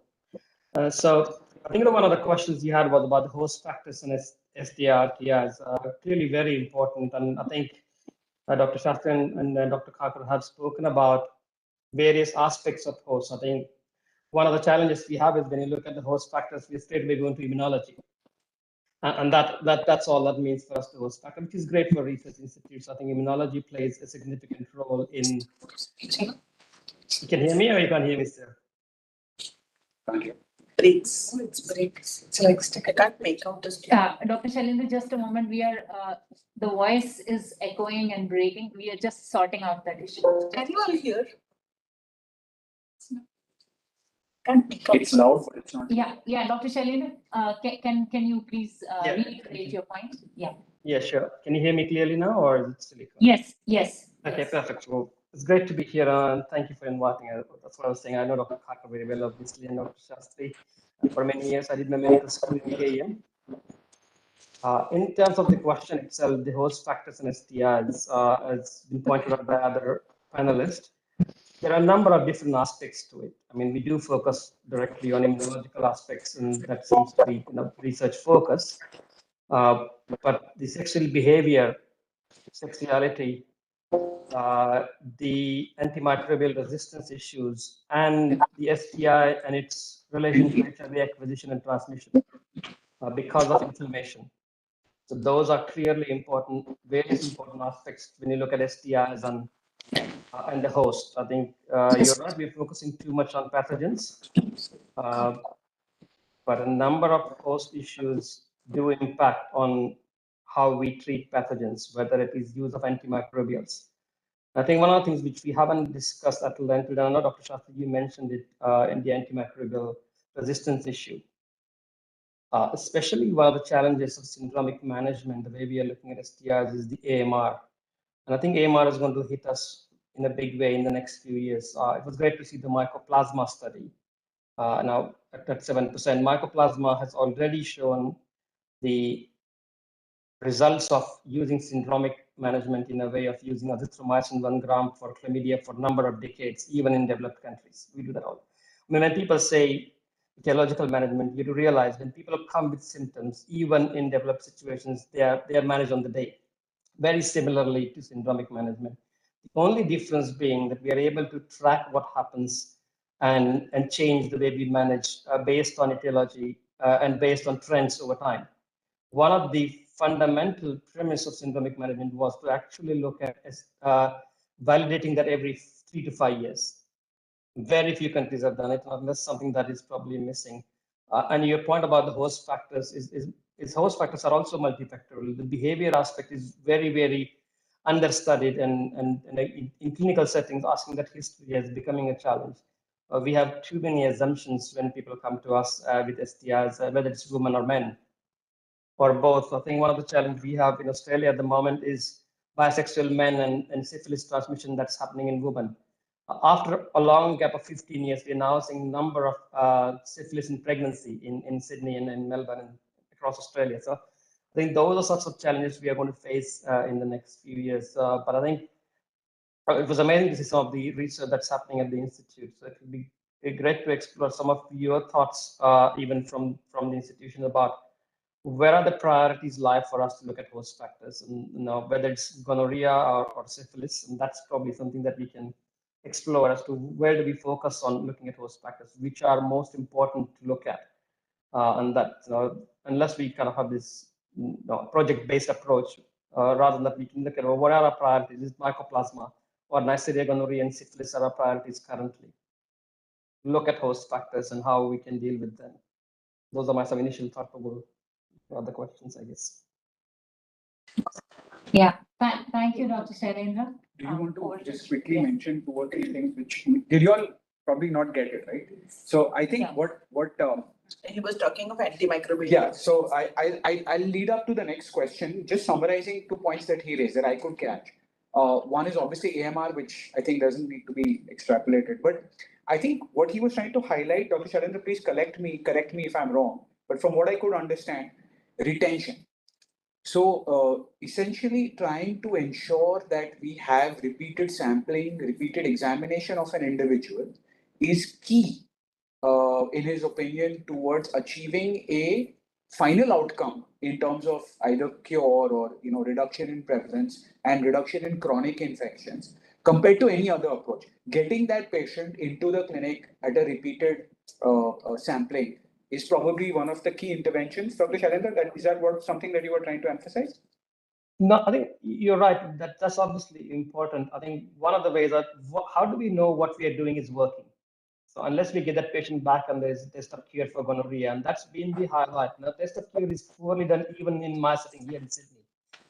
So unless we know the antibodies that we're using, either in syndromic or even the way we use it here, by looking at diagnosis, how do we know that's actually going to work, and what are the approaches to using antibiotics in a much more reasonable way?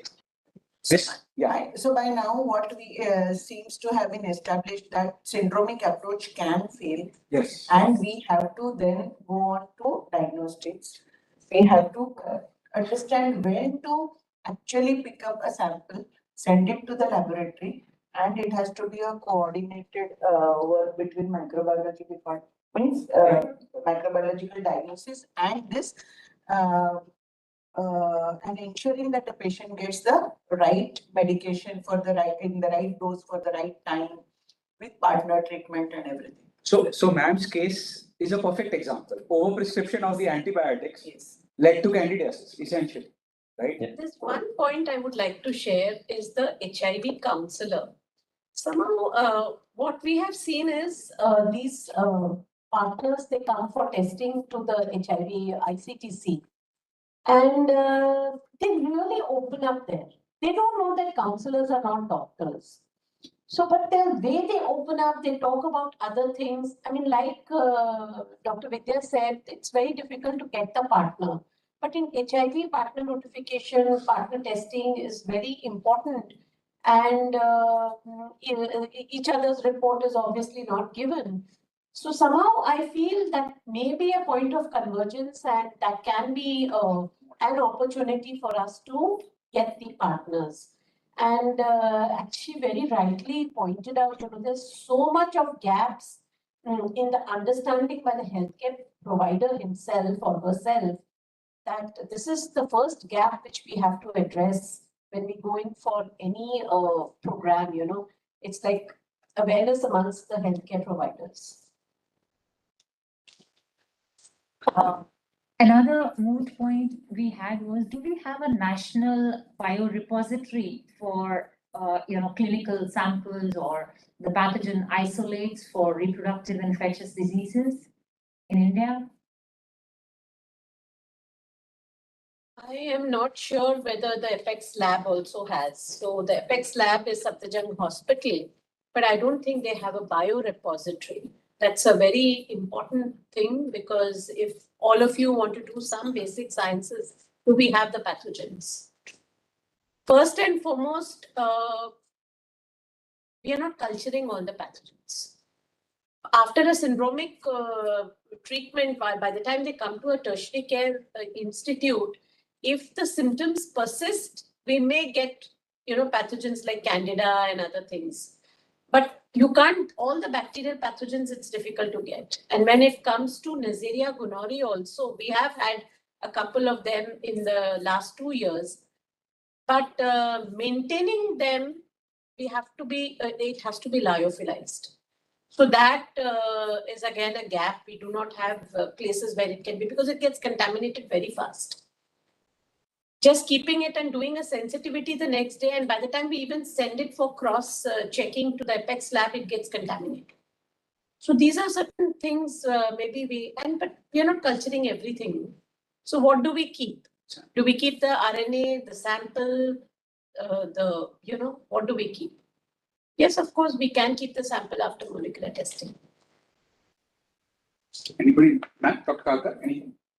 Dr. Shailendra? Yes, I think one of the challenges, obviously, I think most surveillance, whether you're looking, gonorrhea is probably the most important one that is being done, and it's possible to be done because it's cultured. And Apex, I think, does that. I've been to the lab in Apex a few years ago. Speaker was better. Speaker was better. Yeah, I think I can hear myself actually. What was there before was working. Okay. Can you hear me now? Can you hear me? I don't know. I'm not sure. Dr. Shailendra, we are switching to another speaker to just see. Sure. Yeah, can you please speak now? Yeah. Yes. Yeah, okay. So what I was saying is that I think gonorrhea definitely is something that can be cultured, is cultured, and it's I guess stored is probably not the right way, but it's available for studies in a number of surveillance areas. And Apex is one of the sites in India. There are a number of them in the region. Mycoplasma is hardly cultured in most labs. Nobody does that anymore. Chlamydia is similar, can be cultured, but nobody does it because of the molecular testing availability. The world is clearly moving from the culture-based thing, except for gonorrhea, which is very important from drug resistance point of view. Mycoplasma resistance is now being diagnosed with using molecular probes. And so we're going to have the same thing that happened in India, where we went from having no phones to everybody having mobile phones. I'm just thinking whether we're going to miss one step of the lab somehow, because everybody's moving towards rapid diagnostics as bad as they are currently. There are really significant improvements coming that way, and we may, by the time we set this up, we may miss that and actually straight away go into rapid molecular diagnostics. Gonorrhea, chlamydia are currently done the gene expert. I mean, you know, that's been there around for some time for TB.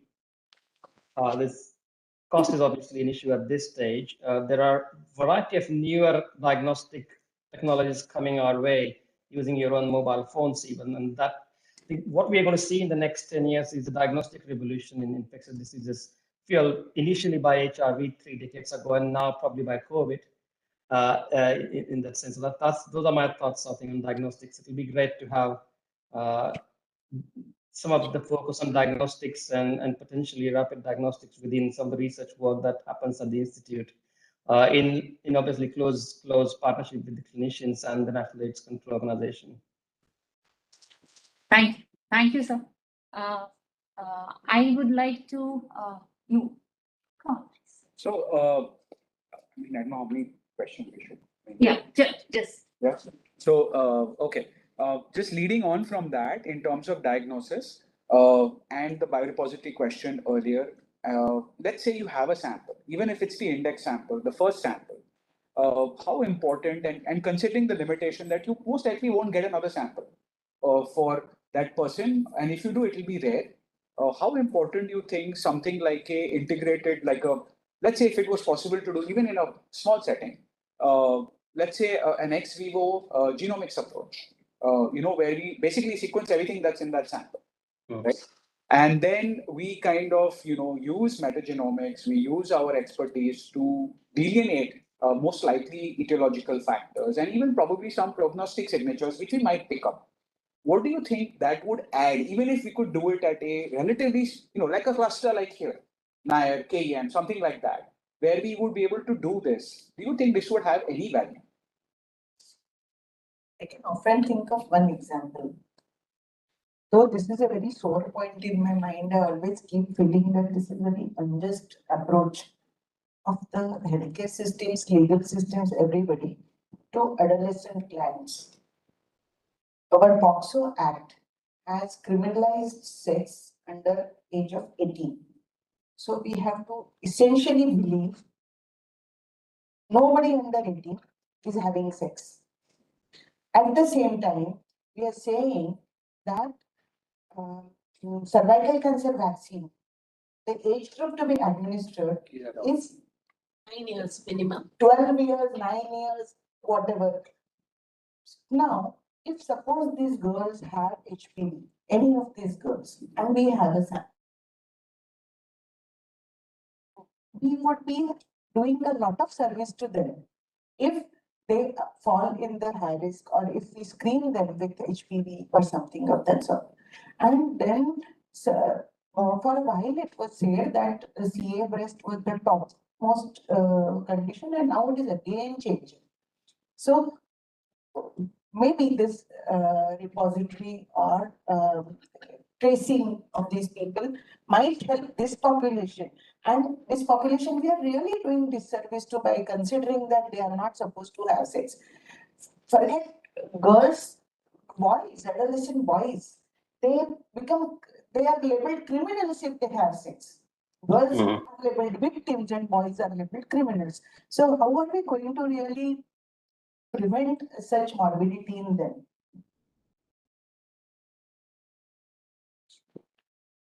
I think you raised a very important point that adolescents, and sorry to just barge in because that's such an important issue.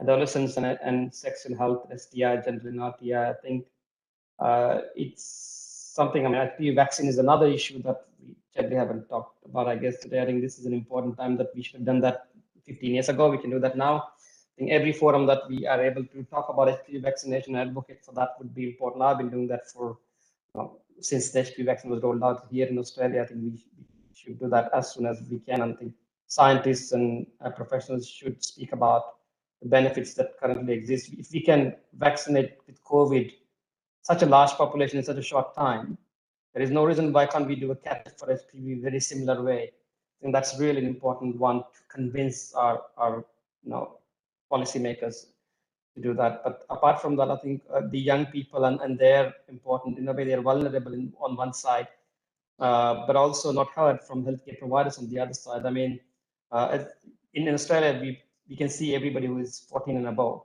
14 to 16 is a gray area, but anybody who is 16, that's the age of consent for sex in Australia. So across most jurisdictions, there's some differences in states.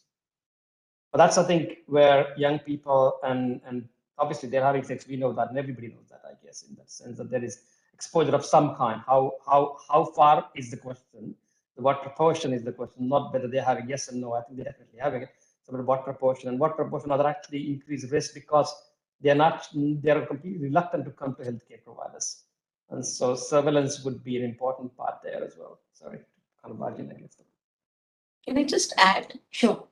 So interestingly, I mean, on Saturday, I had a discussion with the head of IRV, who we met at Dr. Rajat Goyal, who had come, and we had a discussion in Cooper Hospital because he is a batchmate of Dr. Reena Wani and Dr. Shailesh Moite, who's the dean.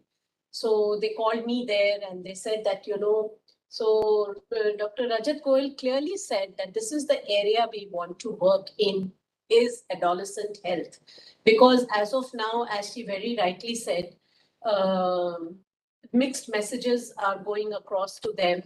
The information, whatever they get, is only through whatever they read in the internet. I don't think there are any go-to places where they can get the right kind of information. And the other thing I would like to stress upon is the schools. The private schools versus the public schools, as in public, as in municipal schools are there across Mumbai. Is there a standardized curriculum to teach, to impart sex education? I am unaware of it. If anybody is aware, please educate me, because I think there is no standardization. So every private school, depending upon their access to the best doctor, calls them and whatever information is given, but there is no standardization across. And madam, if you're preparing a white paper, then this is the first thing which we need to address is, of course, gap in understanding by the healthcare professionals and school education programs, which need to have some sort of standardization. The school health programs, the typical thing about it is, first of all, parents' hackles are raised. When we talk about sex education, the understanding what sex education is not there at all. This is across the board. Educated parents, upper socioeconomic strata parents.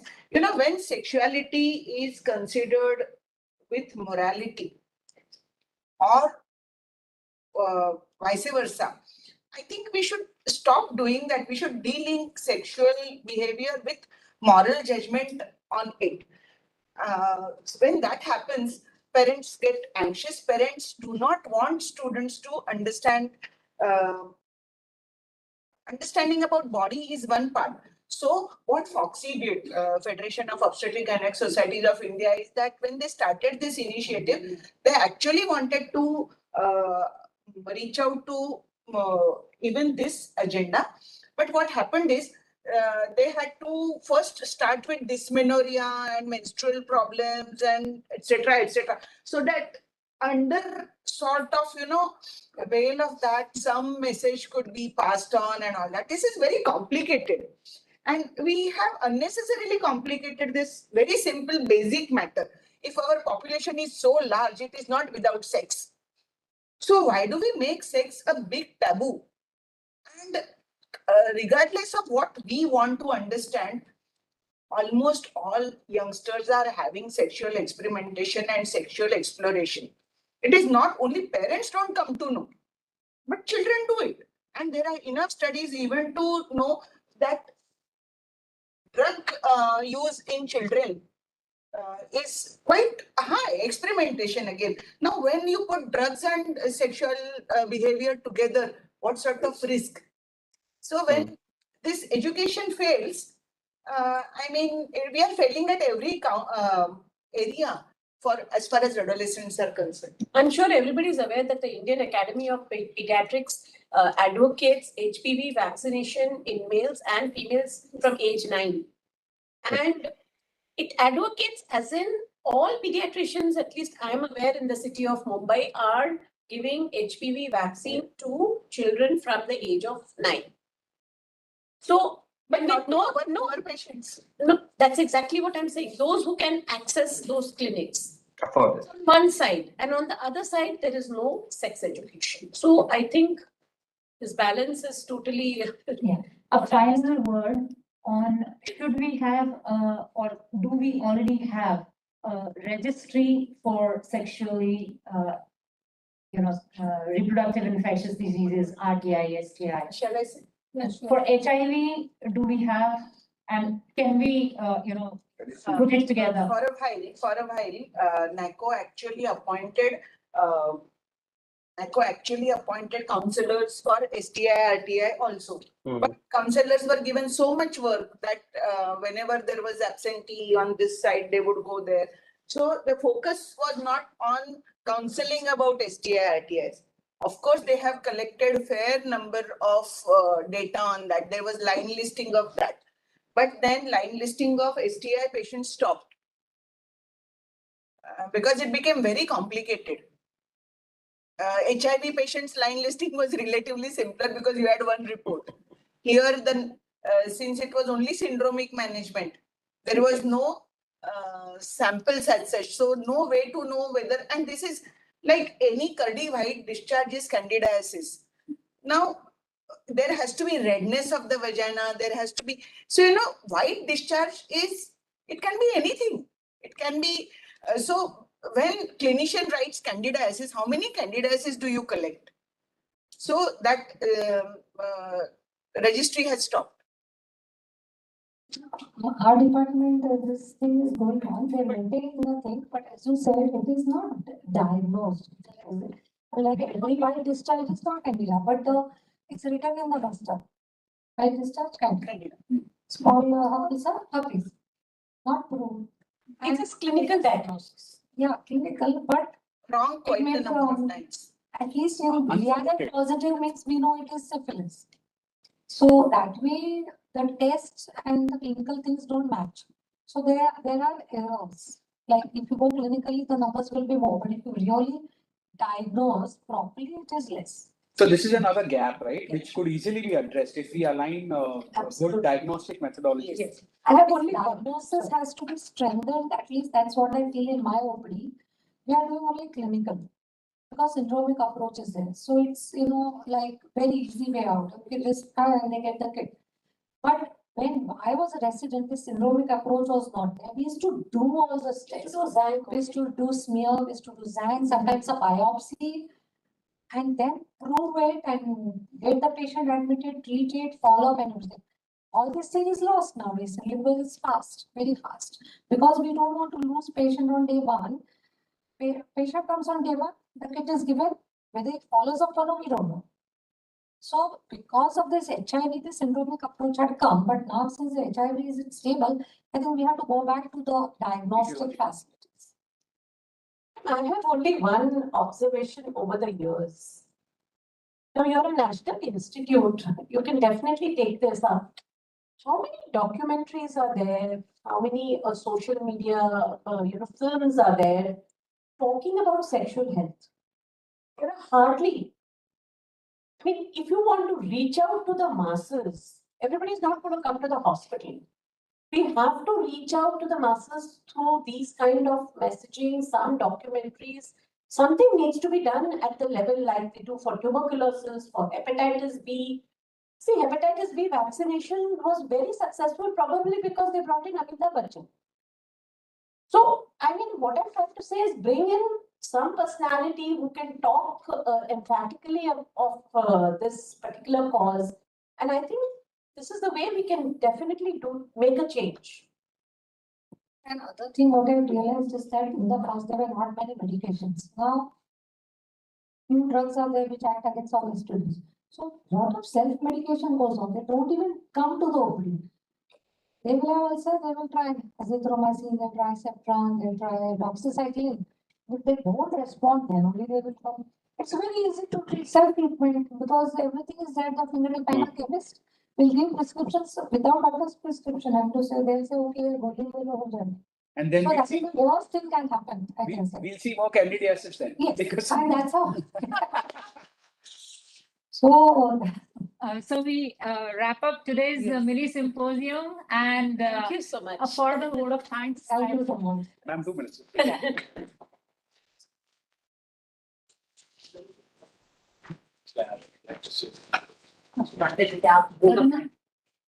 Yeah, I know. Yeah.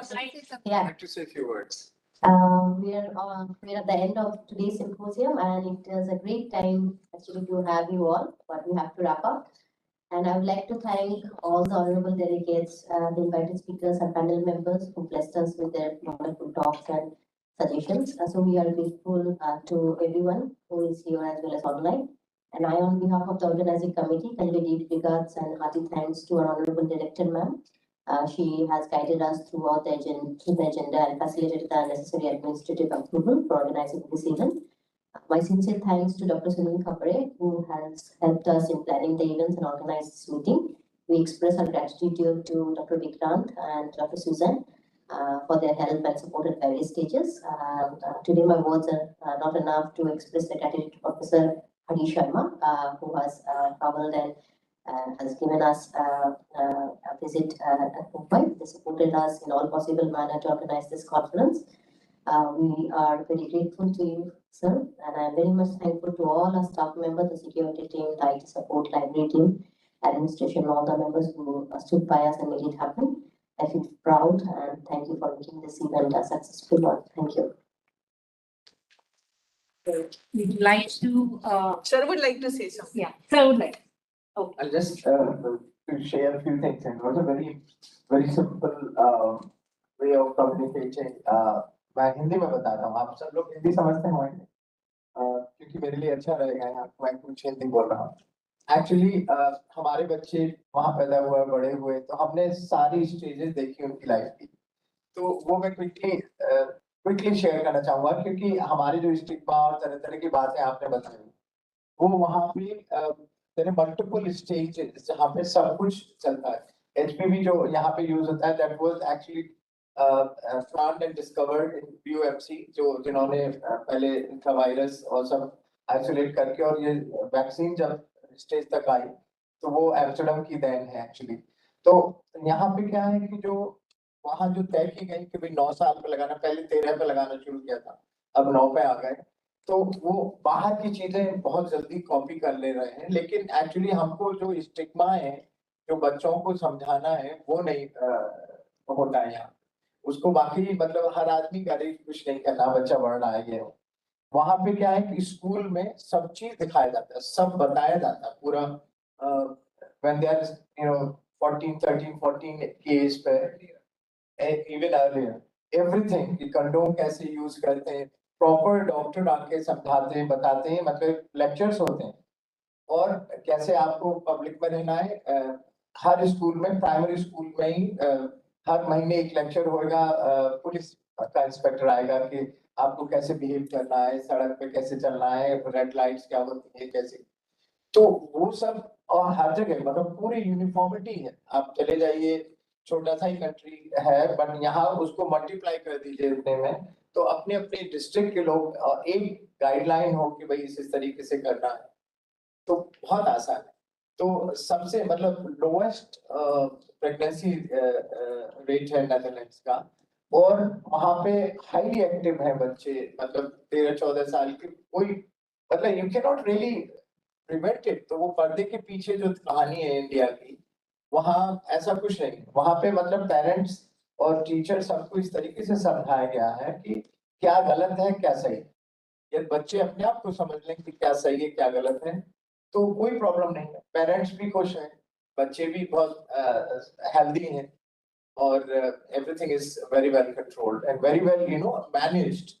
क्योंकि उनको is आप responsible बनाएंगे कि भाई आप जो करोगे आप भुगतोगे, तो वो शुरू से ही मतलब उनकी ट्रेनिंग इस तरह की होती है। So there are 3 points. Restrictions बिल्कुल नहीं। That's very good. The 3 points I would like to really say. One is, as doctors, we have to be taught how to teach children. Yeah. That is one thing. Secondly, we have forgotten to talk anything in our mother tongue. I cannot talk about sexuality in Marathi or Hindi. I will have to talk it in English. How is it possible to reach out to everybody? It's not possible. And if पर्दे के पीछे की चीजें बाहर आ जाए, children are allowed to discuss it openly, child abuse will be curtailed. Because it is not that it is not here, child sexual abuse. तो वो education के साथ जोड़ते जाना होगा। Everything must come together with education. और सारे stages बच्चों के साथ। Thank you so much.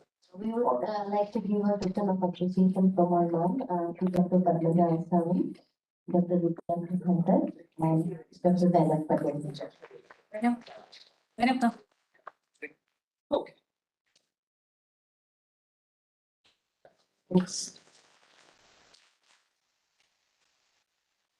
I need to say response. Come. Thank you.